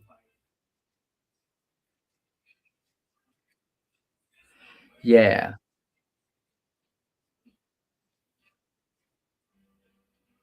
Yeah, resting heart rate of 46 is pretty good if you're not fit. I mean, currently, that sounds different to me. And it depends on your body type. Generally, you'll find little petite people have a lower heart rate, but mine is, you know, mid to upper 50s. If I'm doing absolutely nothing, being sitting still, when I go to the doctor, it's usually around 58 or 59. My zone two, I have my zone two set from about 139 to 147 beats per minute. And when I'm working harder, it's usually above the 149. But you're not supposed to keep your heart rate in your zone three for very long. It's hard to do. Zone three, 2 to 3 minutes. Uh, if you're really, really, really busting ass. But me with my kidney issues, they tell me not to put my kidney under that kind of strain for very long because blood pressure is not good for your kidney. It's not. A high blood pressure, it's not good over a prolonged period of time.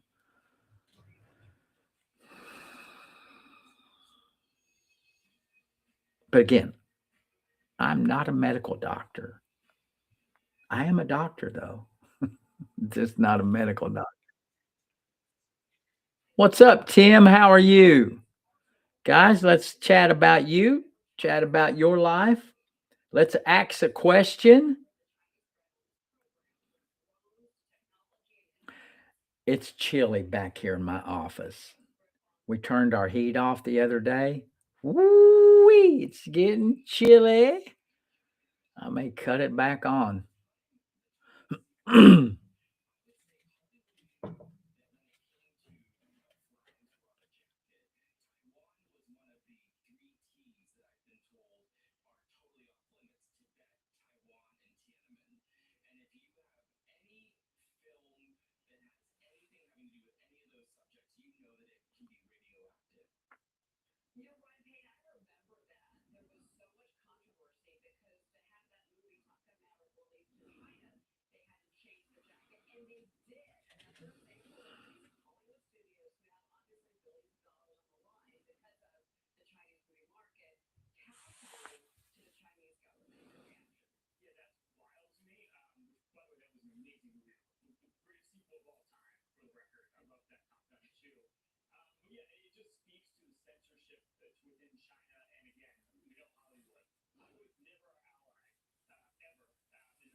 Guys, come on now.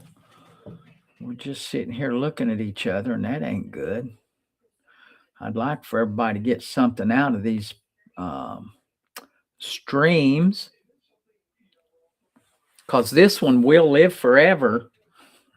Once I when I get out of here, YouTube will pop it up there, and if someone's watching me, they're gonna be like, "Man, this dude ain't saying jack shit. Why do I want to keep watching him?" No phone calls. No one wants to call. Someone want to tell me how many viewers I have on TT? I can't see. Uh, and I know I probably don't have any on YT or FB. So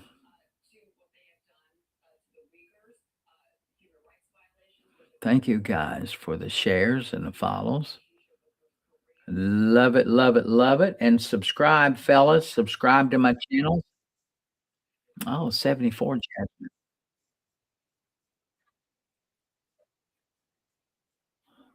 You know what? That's a good one. Someone in the chat wants to know, I wish it was against the law for people, for businesses not to let you use the restroom. So let me give you a little piece of advice. I actually did a TikTok on that, and I think it might be on my YouTube and my Facebook.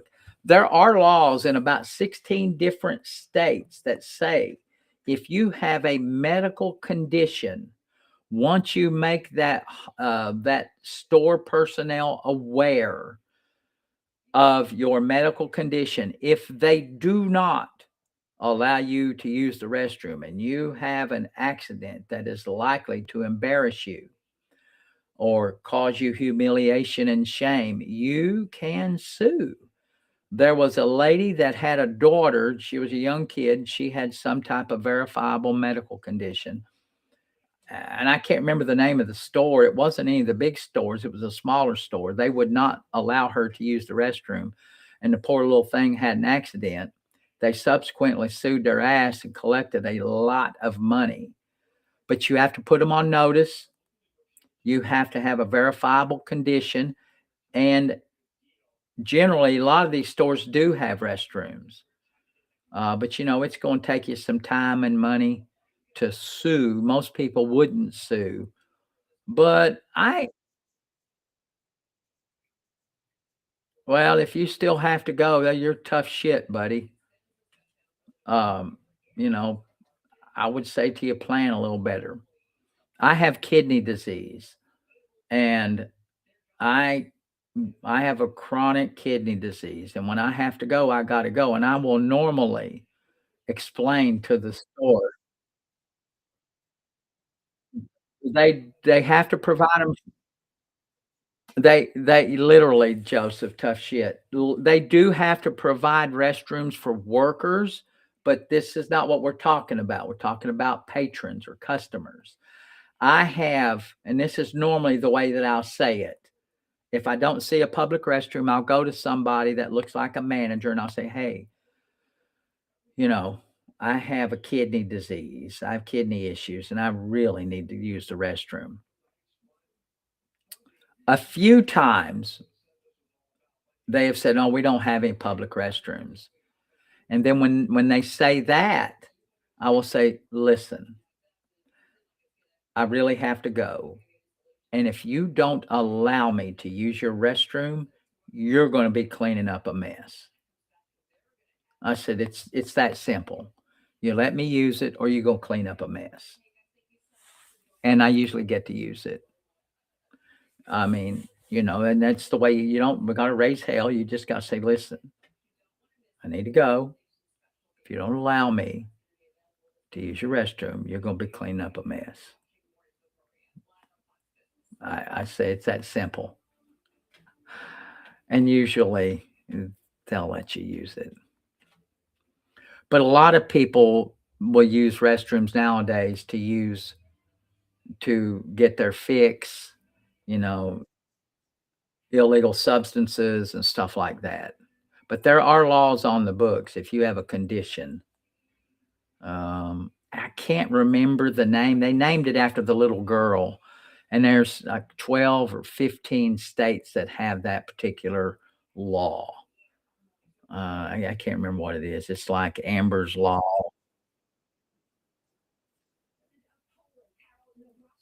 So,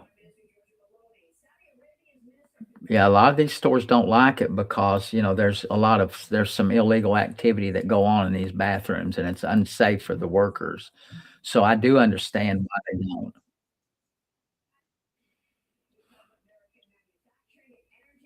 And that's a big deal. With my kidney issues, I struggle with that all the time. Oh yeah, when I run, uh,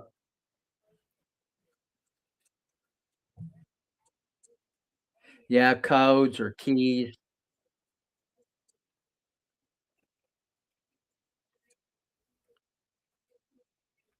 Well, then they have be cleaning up a mess, right? They just be cleaning up a mess. If they don't do it, they're just gonna be cleaning up a mess. That's what I always say. Um, when as a runner, and Keith and I've got some runners in here on the chat. Um, when you run, things tend to get jostled up, and your biomechanics and your innards get all worked up when you're running and you're under stress. And number one isn't really a big issue. It's number two. If you don't, I have to go to my race venue and I have to jog for about 20 to 30 minutes before the race to get loosened up and to get my bowels working because it'll happen. I have been in a race many times and had to go off the course and use the bathroom. I carry if I'm on a long run, I will carry some toilet paper with me just in case. So if you're a runner, it's rough, and you know about that, then you have to take precautions. So, if you know that's your issue,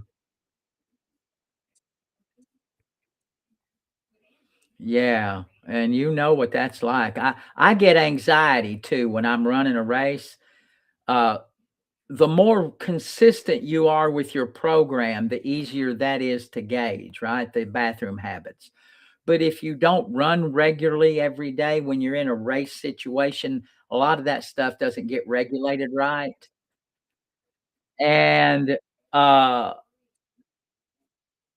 that's the anxiety I get. It's like, "Holy shit, I don't wanna have to get halfway in the race and have to use the bathroom."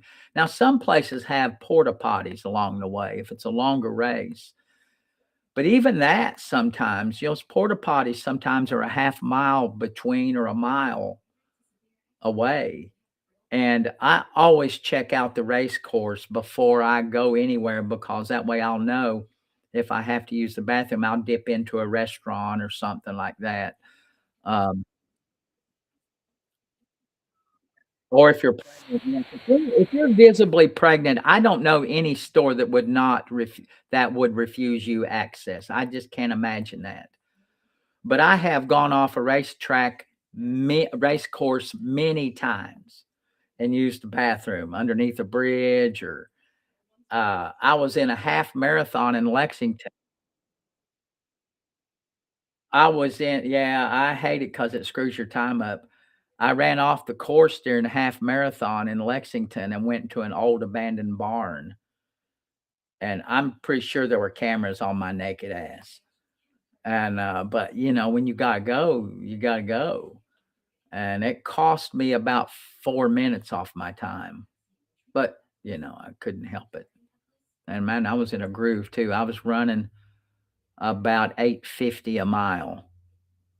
That's the best shape I've been in. That was about 6 years ago. I was in really good running condition, and, I think I I think I averaged about 9:04 or so, 9:05 a mile during that race. So really Oh, yeah, when you got to go like that, though, it don't take you long. You drop them and you go, you wipe and you go. It doesn't take long. What breakfast, um, commentary we have this morning? Woohoo! That'll go good with that Pop-Tart or that Danish. But that's the biggest anxiety I have when I run. "What's up, Star?"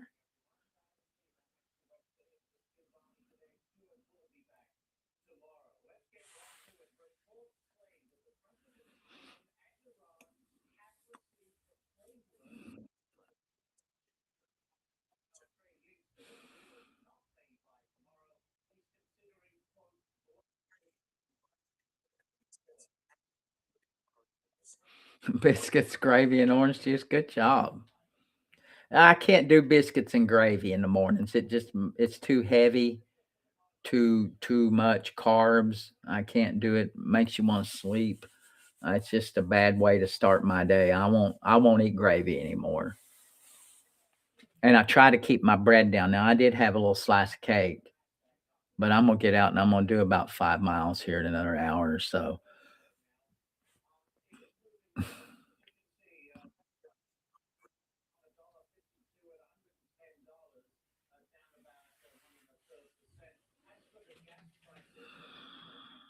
Damn, it's cold in here. It's cold. Ugh. And I ain't got any more tea. I've drank 2 big mugs of tea. It is freaking cold, and it's about 68 degrees in here. It's colder than I like it. What's up, K Rob? We already talked about you this morning, buddy. It was all good letting them know about you and your firm and the meso cases and asbestos and silicosis and the social media. We gave it the treatment a couple of times and discussed how we first met, how I first met you when you were helping me and Anna with our grant. You meet a lot of really good people on here. So good friendships. And K Rob invited us up to Houston or down to Houston. And we're thinking about going again this year, K Rob. I think Anna had mentioned it to me. And I'm checking out my finances right now. I think we might be able to make it.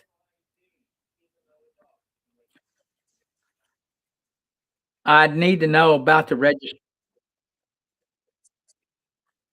I need to know about the registration fees and all of that and see if I think we can swing it.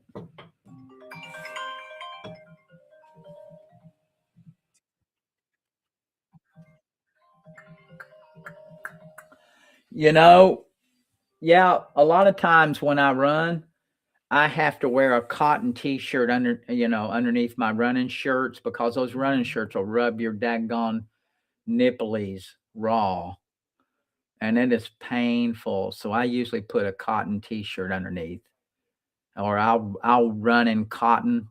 The nylon and stuff like that will absolutely wear you out.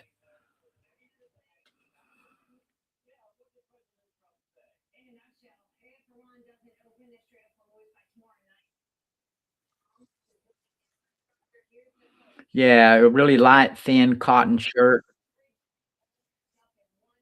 Yeah, it hurts like hell. Well, sometimes it still happens because I'll get lazy and I'll think I'll be okay. And you get out 5 miles later and you're raw. No, it doesn't feel good.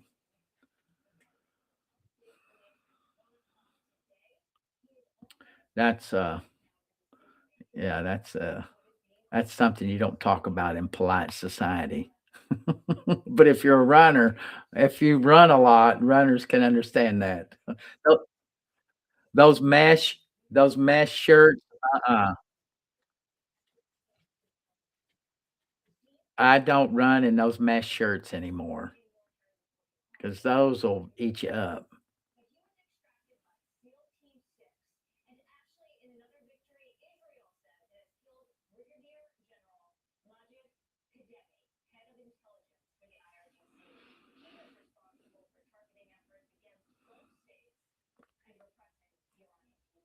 It is crazy how this mirrored image works. It's weird. It's hard for me to get used to the camera angle. I mean, it's the same camera, but it's weird when you turn your head one way, you see the other side. It's very bizarre. Yeah, I've seen the body glide. I've never done that. You know, a lot of people get that what they call chub rub between your legs, your thighs. I don't suffer that, but a lot of people would, especially if you're heavier, You get that rub between your legs. I That has never bothered me. I don't get that because I'm thinner in my legs, but a lot of people get it, you know. But now I wear longer shorts too. I don't wear really well. No, some of my running shorts are really short. I run in as little as possible. I have some really thin nylon running shorts that are just they feel like I'm wearing nothing actually. And they're really short, but my legs don't rub together.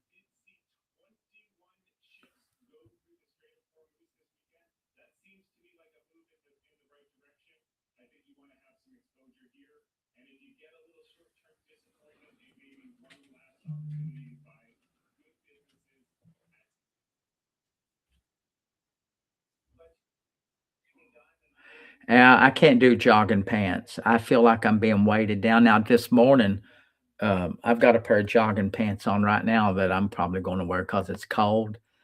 As a general rule, if I'm trying to get good time, I don't like to wear running. I don't like to wear jogging pants or sweatpants. But like I do when it's cold. I mean, I bundle up when it's cold. But when I'm bundled up, I always figure I'm not in it for speed on those days. Like I wear a toboggan, I wear gloves. My hands hurt me worse in the cold. When my hands get cold, I can't hardly tolerate it. So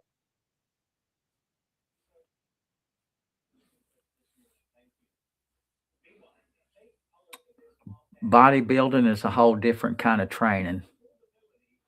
Yeah, I've seen a lot of these big muscular fellas running these 5Ks. You know, I see that a lot. I never see a bodybuilder running anything more than a 5K.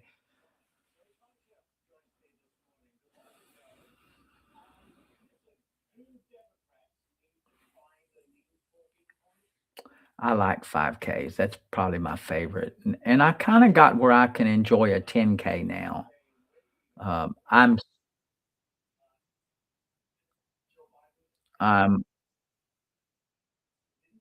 Star. I don't know what you're talking about, baby. What are you wanting to repost, Star? Come on over to my TT program, my TT side, and it might you might find that you can write something a little more extensive.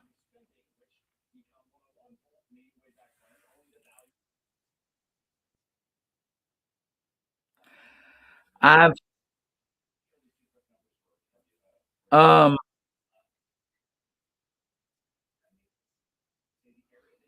um I have never ran a marathon.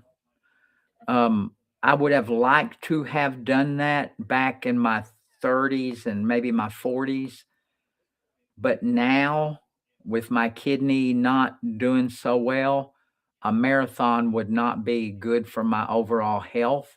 A half marathon I could probably do. Um, I've ran 6 half marathons. Uh, I would like to get myself in condition to run a half marathon this fall, and I think I can do it. I've been out 3 weeks ago, I did a 10-mile run. When I'm here in Kentucky, I can do my miles. I can get more miles in because the weather isn't as bad. So I hope to get a 10 or 11-mile run in before I go back to Florida. Because when I get in Florida, it gets hot so early.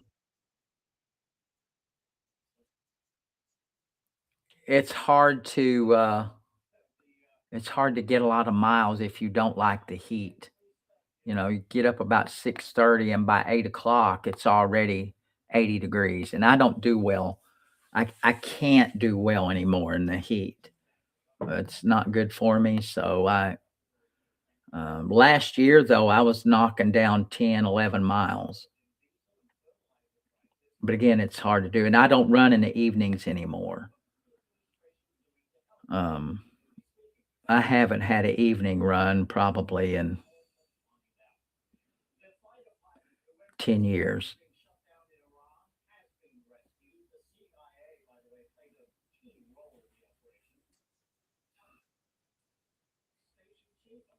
No.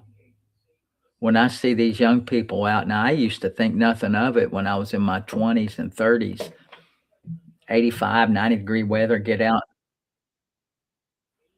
I'm 65. I'll be 65 in October. I didn't think anything of getting out and running in 90-degree weather, getting 5, 6, 10 miles in. Now, the last time I did that, I was in my late 20s, and I ran so hard, I almost felt like I was having a heat stroke. I got to where I couldn't see for about a minute and a half. I was very exhausted, and, yeah, so I don't do that anymore. It was a bad experience. I was a little bit nervous, so I haven't done that for in forever. If it's over 80, it's not good for me because you can't drink enough water, and I carry. Yeah, and I wasn't sweating. That was another thing, I wasn't sweating. I lost my vision for about a minute and a half, and I had to sit down. I was close to home, and I remember thinking, "Holy shit, this ain't good." But boy, I was getting it. Back then, I was running about 6.5-minute miles.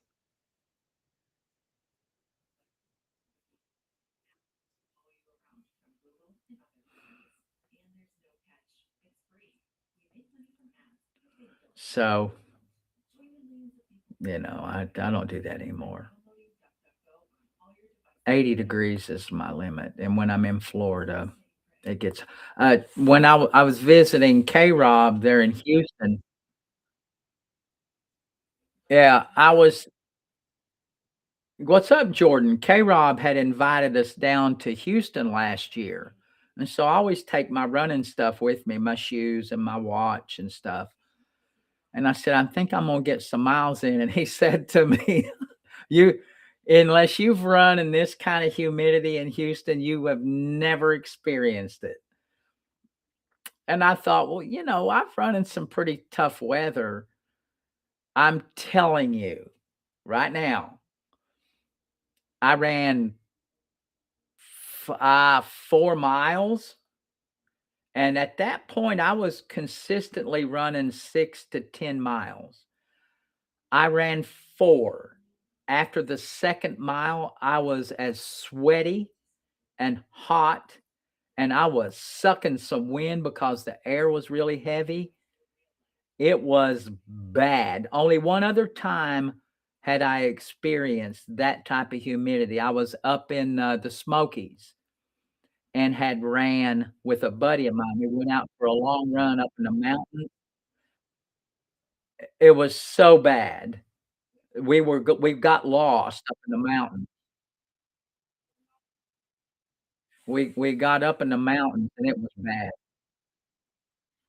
Ugh, my shoes had puddled up. It was so bad.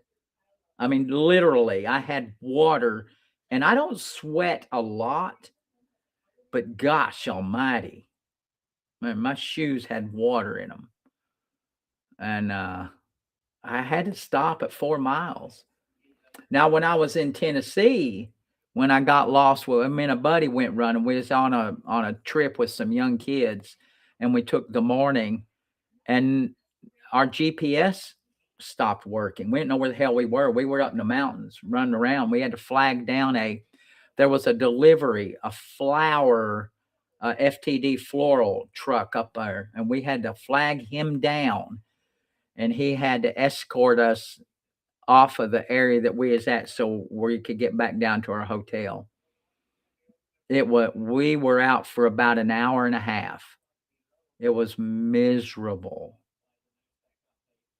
Um, yeah, nothing. Our GPS, our cell phone wouldn't work. So, but Houston, after the second mile, I thought, shit, K Rob was right. I said, this is because you can't breathe. Like when the humidity, I did Jordan. When the humidity is bad, you can't breathe.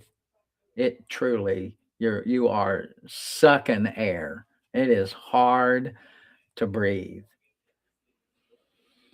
And after the second mile, I thought, man, I'm gonna grind it out to 4 miles. I just quit. It was miserable. I don't know how people do it there.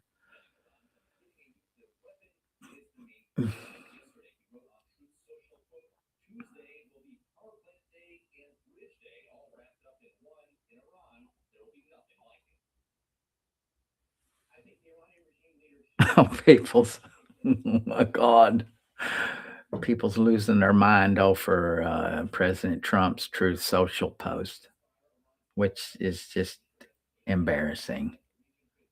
I mean, what a dick.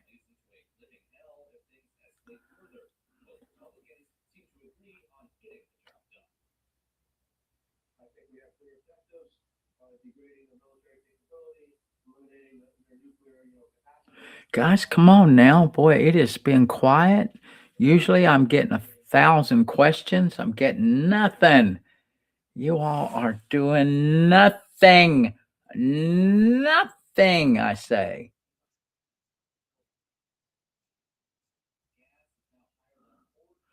I don't care about the budget. I looked at it. A budget is, I mean, really, it doesn't matter.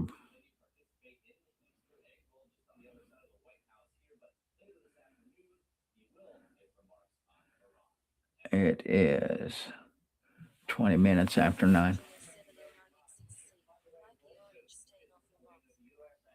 Wipe the orange stain off of my mouth. No, I just said he's a dig. I don't know what you mean by that. Really? Come on, user on YT. Come on, cut it out. This is the second time you've said that. Why don't you drink a little more haterade yourself? Get another swig or hook back up to your mama's tit, you know. It's you probably lost suction yourself. So, why don't you try to rehook?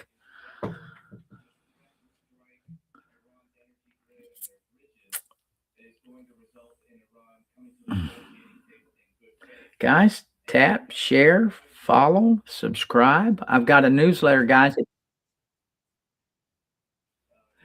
Uh, what's up? What's up, Scott? Yeah, I have tried corporate law. Yeah. Corporate law is one of those things where you're working most of the time what people say when they're working when they talk about I don't care if your mother's deceased. Why don't you try hooking up to another one there then, baby? I don't care. Corporate law, normally what you see in that is you're working for a big company, you're doing defense work. A lot of times, what we say around here in the mountains, if you're working corporate law, it's generally uh, defense work for insurance companies. No, I've never worked for an insurance company um, or any corporate structure. No. And I wouldn't like it because, and this is the reason, it's really for a young person. You've got to be able to bill. They do billable hours. And if you're an attorney, they want you to bill about 3,000 billable hours. Now, if you do the math, normal workload is about 2,200 hours. If you're working a job, 37 and a half hours full time, usually is what full time is now, 37 and a half to 40 hours. 2,000, little over 2,000 hours is a full work year. If you are working as an attorney for a company, They want you they want you to work about 3,000 hours. Man, user, I'm not trying to get in kind of beef with you, but you're the one that got on my page, so you can scroll on if you don't like what I got to say. 'Cause I honestly don't care. I really don't care. Like, I can't even say I don't give two shits because I don't give two shits. I don't even give one shit. If you don't like what I got to say, you can scroll on, my man. I really don't care. I really don't care. But thanks for watching. You found see you did this the other day, and I like it because something about me you like. There's something about me that keeps you coming back, and I'm okay with that. Um, but working for a big insurance company is just not my cup of tea. I'm not. I don't have the stamina for it now. 3,000 hours of billable hours is a lot of work. A lot of work. And if you're not able to push out that kind of paper, most of these companies won't. They don't want to pay you.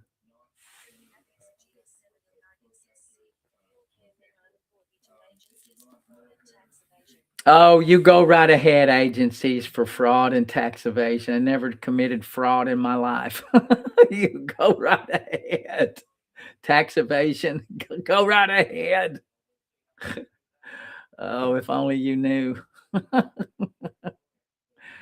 Eh, not it.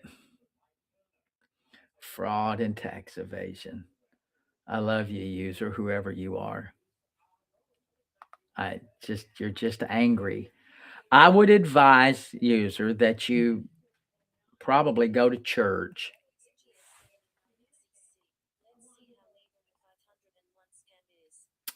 Oh, 501(c)(3). Yeah, I don't operate out of that anymore there, user. Missed again. I have it, but I don't do anything with it anymore, user. Eh, you'll find nothing there. But but but I'd love to have if you want to donate, we do take donations. Yeah, it's still working. It's valid. It's active. But you go ahead there. Have fun. Just have fun. Boy, some people get on these platforms and just hate on other people. I don't get it. Honestly, don't get it. Why you would take the time to find somebody and then just hassle them. I don't get it. Must be a slow work day. Only thing I can figure out. No, we don't operate out of that anymore. Now, when we get ready to write a grant, we do. When we have grant money, yeah, oh, yeah, we run out of that nonprofit because it does good work. We provide good service when we operate out of it. It's active, but we don't run anything through it right now. We don't have any projects going through it. It don't take much.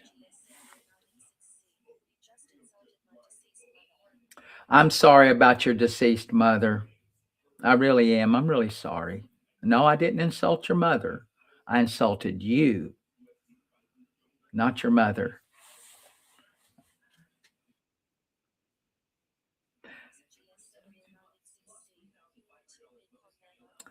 I'm a two-bit con man. I love that. That's not the first time I've heard that. It's not. I'm a lawyer. Come on.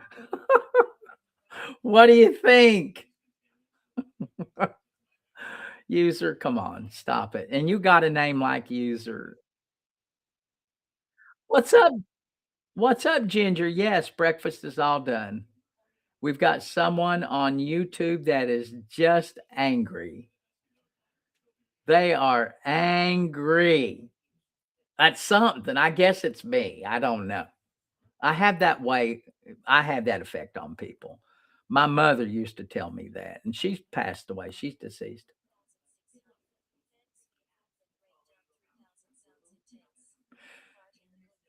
Thank you there, Scott. Yeah, it's tough. 3,000 hours is hard to do. Hard to do. I had opportunity when I was young to go to some decent sized firms in our area here, but I just turned it down. I couldn't even in my 30s, I couldn't do that kind of I didn't want to be obligated.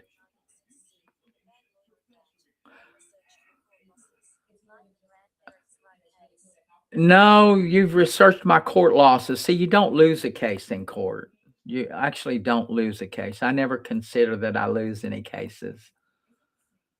No, no. And actually, if you read the ruling on the most recent grandparents' rights case I had, the judge said she wasn't willing to give the grandparents visitation at this time. So Dumb and Dumber said, "So there's a chance. There's still a chance."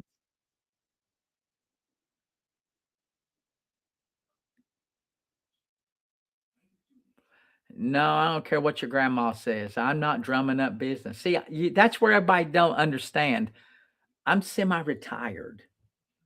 I I don't care. This is fun for me. I'm just giving people information that they're ordinarily not going to get from anywhere else. If you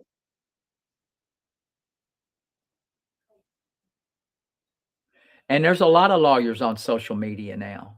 Tons. But none of them do what I do. There's a lot of lawyers on social media. And in fact, if you're an attorney and you're not on social media, you're behind the curve. So, as a matter of business practice, all big lawyers are on social media now. I don't give a damn who they are. What's up, Angela? But a lot of lawyers are on social media or they're missing the boat or missing.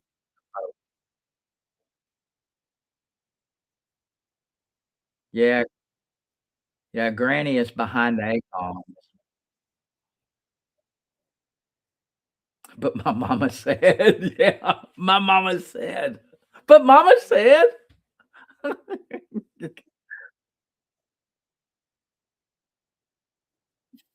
Thank you.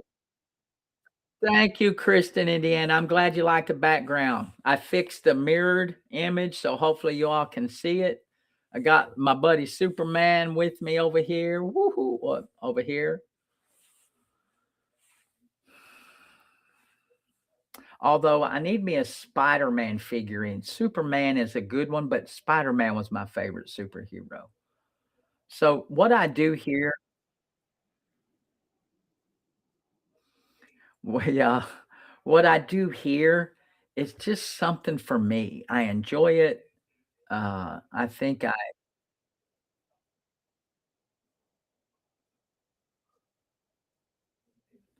but I'm trying to make the world I'm trying to make my portion of the world a little better. So I ask you, what are you doing to make your slice of the globe better? Comments? Am I truly happy? Absolutely. No one signs my paycheck. I make my own money. I help people. And there's somebody here on YouTube that has absolutely no idea what I do. They have absolutely no idea. I don't know what they did. Said they looked up my losses. Lawyers don't lose cases. There are very well, let me change that. There are very few cases that a lawyer actually loses. Most most of the time it's the facts. Lawyers have bad facts sometimes. And no matter what happens, a lawyer can't change facts. If you have a case and if the facts are bad, you're going to have a fairly bad outcome. If the law is against you, if the case law is against you, you've got an uphill battle. So most lawyers don't lose cases. If you advocate for your client the best that you know how, and you're comfortable with that, then that's good. So that's my position. Lawyers don't lose cases, and they don't win cases either. You know, if you've got a good case, you've got a good case. A bad lawyer can have a good outcome with a good set of facts, even a bad lawyer. So I have got a fairly, actually, I've got a perfectly clean record when it comes to my bar complaints, things like that. I've had one complaint filed against me and it was thrown out summarily. And, and summarily means it was thrown out without any thought. So, you know, you,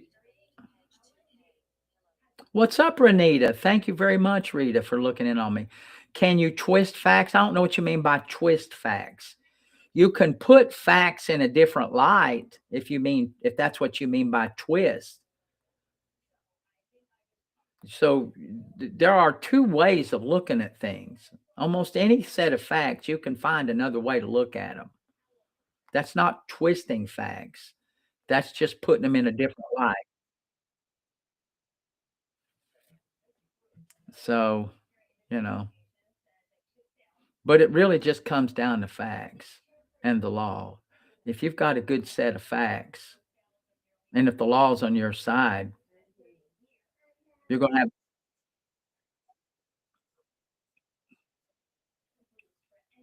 have a good outcome. Thank you for looking in on me on the YT. I hope your morning is well. Hope you're doing good.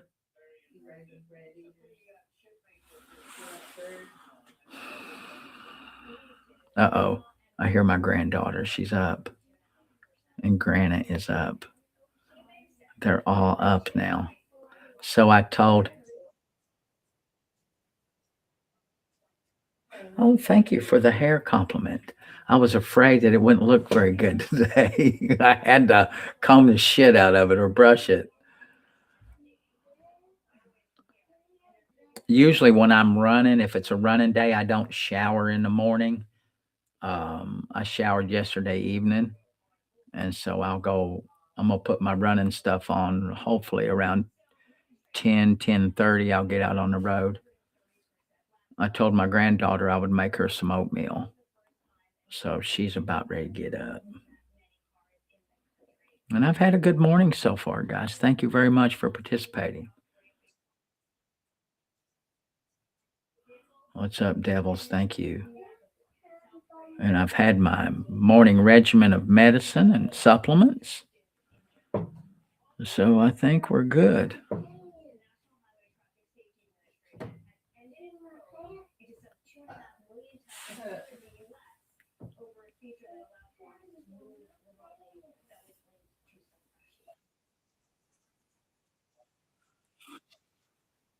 I would, I would defend anybody. They're not going to tell you that, Mongo. That's not going to be the way it works. It never works that way. I would defend anybody, though. Anybody under our system of justice deserves representation. I would defend anyone because I believe that everyone deserves it. And if you can't afford it, you should be given an attorney. That is the thing that sets our criminal justice system apart from everybody else's.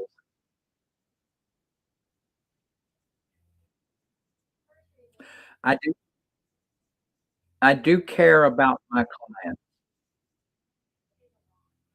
Yeah. I mean, it's the best criminal justice system in the world. Does it have issues? Yeah, but it's the best in the world. We have the best criminal justice system in the world.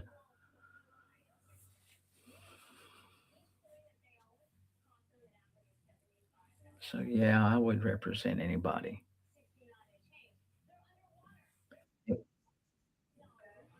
No, Alex, it's the best in the world. It's not a lie, it's my opinion.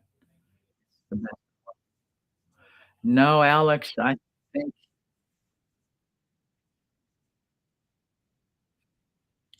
that is true.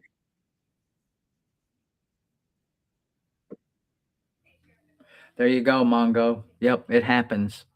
Wrongful convictions happen a lot. Now, does it happen all the time? No, I don't say all the time, but it does happen. It's an absolute fact. Um, there are problems with our criminal justice system, but it's the best in the world. The best in the world. We have this thing called the presumption of innocence. Hardly no other country in the Western world has it. Our Constitution, our constitutional rights, no other country has them the way that we have them.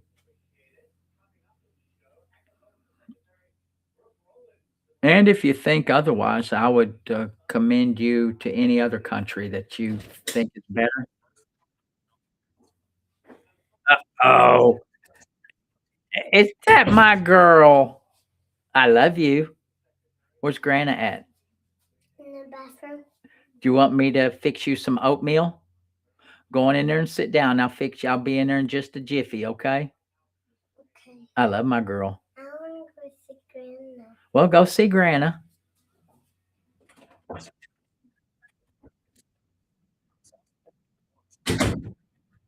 Ours is the best. And if you think otherwise, I'm just sorry that you think that way. It's not based on any kind of fact. You probably had a bad outcome, and that happens most of the time when people have a bad outcome. They blame it on the system. Most of the time when you have a bad outcome, if you have a bad outcome, it's you. Your facts weren't right. You were trying to do something that couldn't be done, and you want to blame somebody. And that's okay. That's understandable. From a counseling or a psychological standpoint, that's understandable. When you have a bad experience, it's always better to blame somebody else. Makes you feel better. Makes makes you feel better when you can blame somebody else.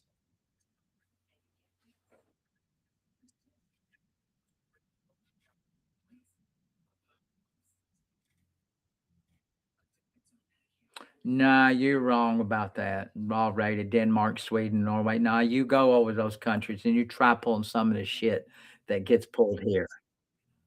You wouldn't fare very well there.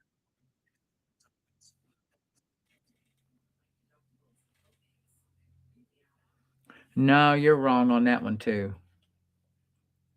Judges convict. I don't know what that means.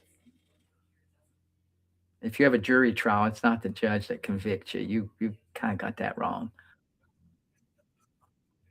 No, it's just somebody sour. Listen, when you have a bad outcome, it's normal, and I'm okay with that. From a psychological standpoint, it's normal to blame everybody else. When you have a bad outcome with anything, you know, if you don't get the job you wanted, you can blame the job, you can blame the boss, you can blame the process, you can blame that maybe they hired their buddy or they hired their relative. If you don't get the job, you always got to blame somebody else. But if you didn't get a job that you wanted, it's probably you. But most people want to blame the system if you didn't get what you wanted. It's because of some other factor. If you got a guilty plea, if you got convicted, it's probably that corrupt system. If you're in a child custody issue and you lose your custody, oh, it's that social worker had it in for me. It's always easier to blame somebody. That's the way it happens. Blame somebody. You blame somebody else. Yeah, I get it, and that's okay. You're like everybody else. If you don't get what you want, it's got to be somebody else's fault, and that's okay. But we've got the best system. Again, Does it have problems? Yes, but it's the best in the world. I'll take my I love My Cousin Vinny. It was great. One of the best, well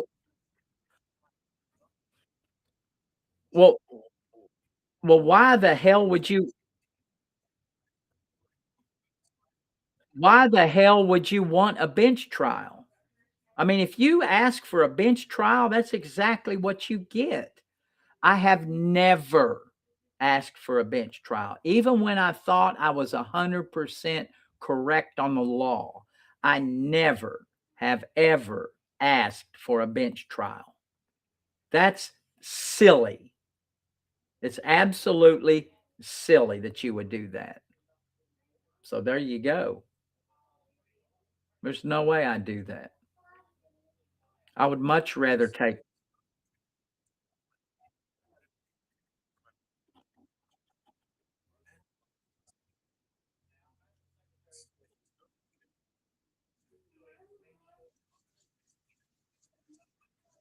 at the beginning, I got all kinds of good, honest judges that I work in front of. I've never been in front of what I thought was a corrupt judge. Never.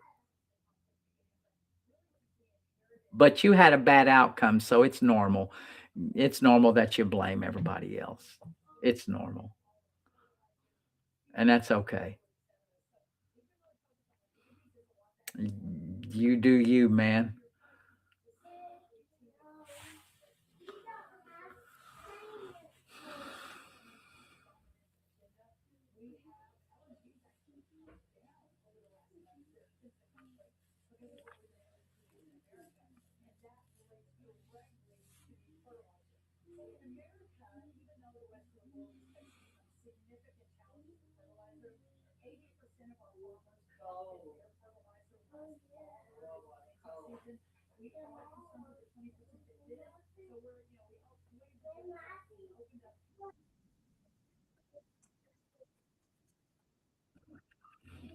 No, paying judges off is another myth. But again, you got to blame somebody else. What's up, Magic? Yeah, so again, there you go. It's gotta be money or something else that's beyond your control. I always like it when people do that. It's money. No, but judges don't take money. Eh, most don't. I told her I'd fix her some oatmeal. I have pants on.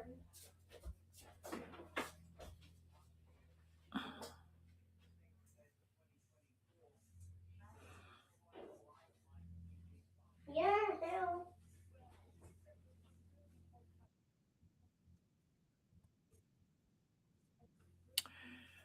Small town America local judge. You know why they're wealthy? Most small town American judges come from big law firms.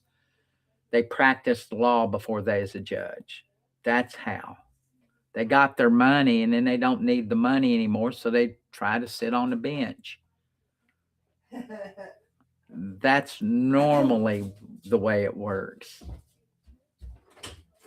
But, you got a bad outcome and you got to blame somebody. That happens. The the kids for cash scandal is an anomaly. It happened. That's true. But that's not it. And those weren't kids up for adoption. Those were wayward kids. So doesn't make it better.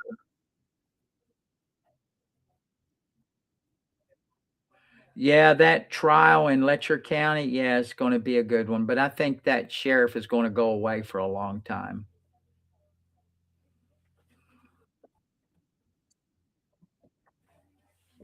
Well, Kathy, I'm sorry that your son had to go through that, baby. But normally, if people don't put themselves in those positions, then they're not subject to some whim of some judge. Sorry. I would defend the sheriff, yeah. Everybody deserves defense. Yeah. Yeah, the Kids for Cash was a real thing. Yep. But that's an anomaly. That's not representative of the entire it's not even close to being a representation of the entire system. That was just a really bad judge. So, but you can I mean, go ahead and blame Kathy, it's correct.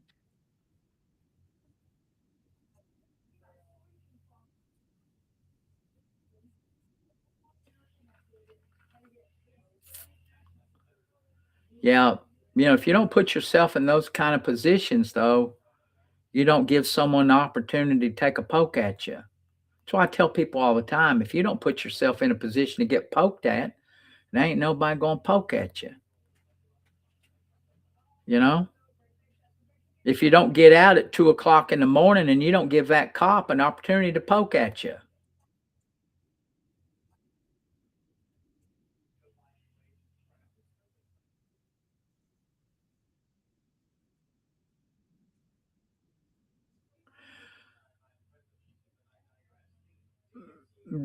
Well, I think we've got a good Supreme Court. There's a couple of the Supreme Court justices that are not smart. I'll just say it, they're not smart, but but on balance, our Supreme Court is good, and they do the right thing as witnessed by the most recent decision.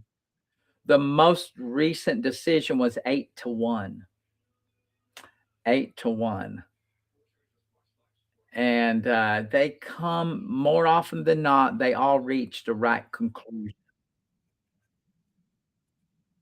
Oh, Ketanji Brown is, just an embarrassment. She's truly an embarrassment. She has been on the wrong side of a lot of big decisions, and even her own colleagues, if you read the decisions of her colleagues, even her colleagues make fun of her. She's just truly not smart. I mean, she's just not smart. Even those that agree with her take swats at her.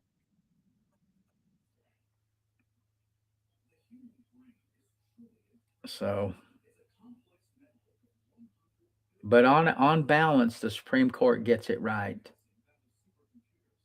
So anybody that fusses at the Supreme Court and then you see these 8-1 decisions, and there's a lot of them.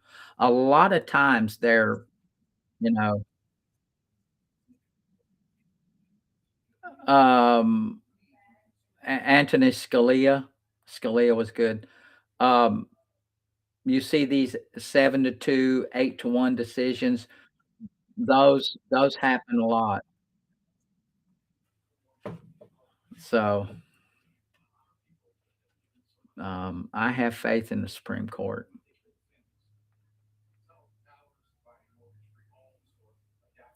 I think the biggest decision that they made that I think they got wrong was the decision on Obamacare. When they analyzed Obamacare, I think they analyzed it wrong. Um, they called it a tax, and it wasn't a tax. Um, I think the analysis on it was completely wrong. The government under our Constitution cannot force you to engage in commerce, and I think that's the part of the law that got struck down. The government cannot engage you or force you that they can't force you to engage in commerce, and that's what Obamacare forced you to do in the beginning. It forced you to buy a product, and under the Commerce Clause, that's not appropriate. So so the court analyzed that differently, I felt. I thought they were completely wrong on that. And it was Justice Roberts that who's conservative. No, no, no, no. You're wrong on that. See, and I love it when people bring that up. I knew someone would bring that up. It is not the same as car insurance. And let me tell you why. You're missing the point. Someone take my earphone off. Everyone always makes that comment. Oh, but car insurance, they can make you have car insurance. There are two problems with that. First off, states regulate insurance. But the bigger issue, if you're going to use that with health insurance, you do not have to own an automobile. The government cannot make you drive. But what the government can do is if you decide to drive, they can regulate that activity. That's the big difference. You don't have to drive. You don't have to own an automobile, but more than likely you will get sick and you will have to go to the hospital. You don't have to drive, so they can regulate that. They can't regulate health insurance because you don't have to have it. It's something you don't have to do. Not having insurance is something that should be a personal choice. They can't make you take e-commerce. That's the difference. That's the difference. Automobile insurance, they can regulate it because you choose to drive. So that's the point, Joseph. That's the big difference. When people make that argument, I love it because they're not thinking. You don't have to drive. So if you don't ever drive, you never have to have automobile insurance. And under Obamacare, they made you get health insurance, whether you wanted to or not. In fact, they penalized you for not having it. So everyone out here that's listening to me, if the government passed a law tomorrow that said everyone has to have automobile insurance, whether you drive or not, there would be such an uproar. There would be a revolt if when you turn 16,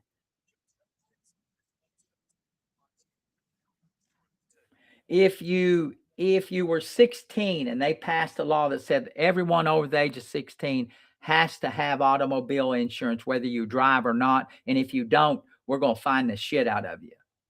There would be such an uproar. No, because that's why they're different. You don't have to drive. You don't have to own a car. That's the difference. But so next time someone uses that on you as a parallel to health insurance, you throw that at them and watch them shut up and watch them shut up. Because there's nothing else you can say. It's a state regulated activity. First off, it's not the federal government, it's state governments that regulate insurance. Except for the Obamacare. That's where the Obamacare analysis was wrong. You don't, they called it, they,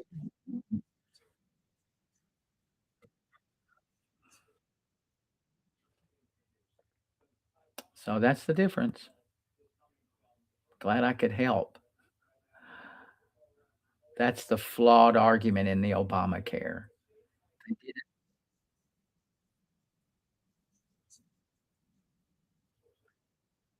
They did it under the Commerce Clause, and I think the analysis of that was just so completely wrong. Um, the first What's up, Sue?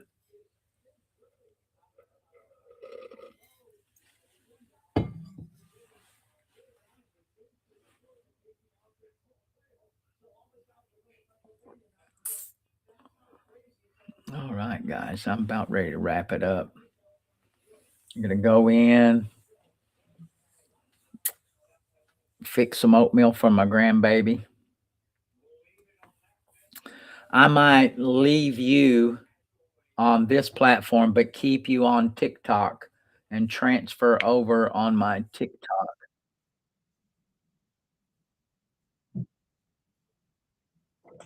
That's right. If you drive, you have to have insurance, but you don't have to have a car. You don't have to drive. That's the fundamental issue. Let me see if I can do this. I'm not sure I can. I've never tried this before. Mm, Switching on this platform here. Yes, Kim, the analysis is totally different. What's up, Tina Bama? How are you? Happy Monday. So I'm going to try this and see if it works.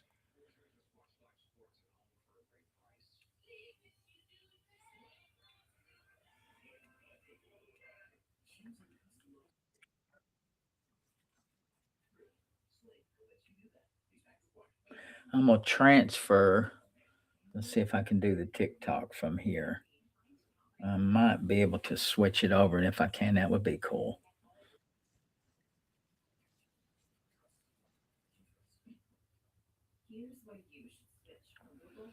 Let's see.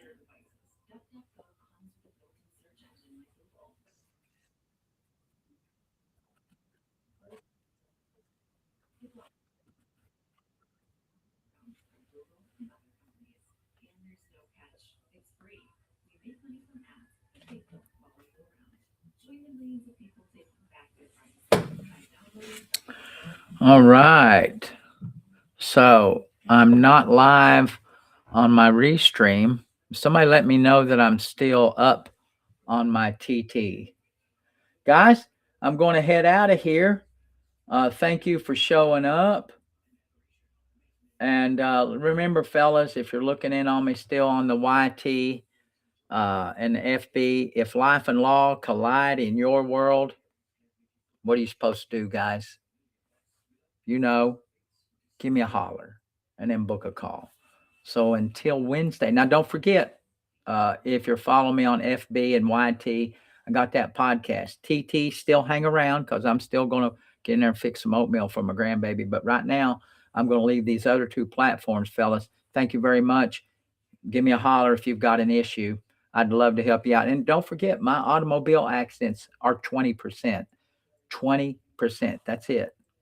So until Wednesday morning, guys, I will holler at you later. Thank you very much.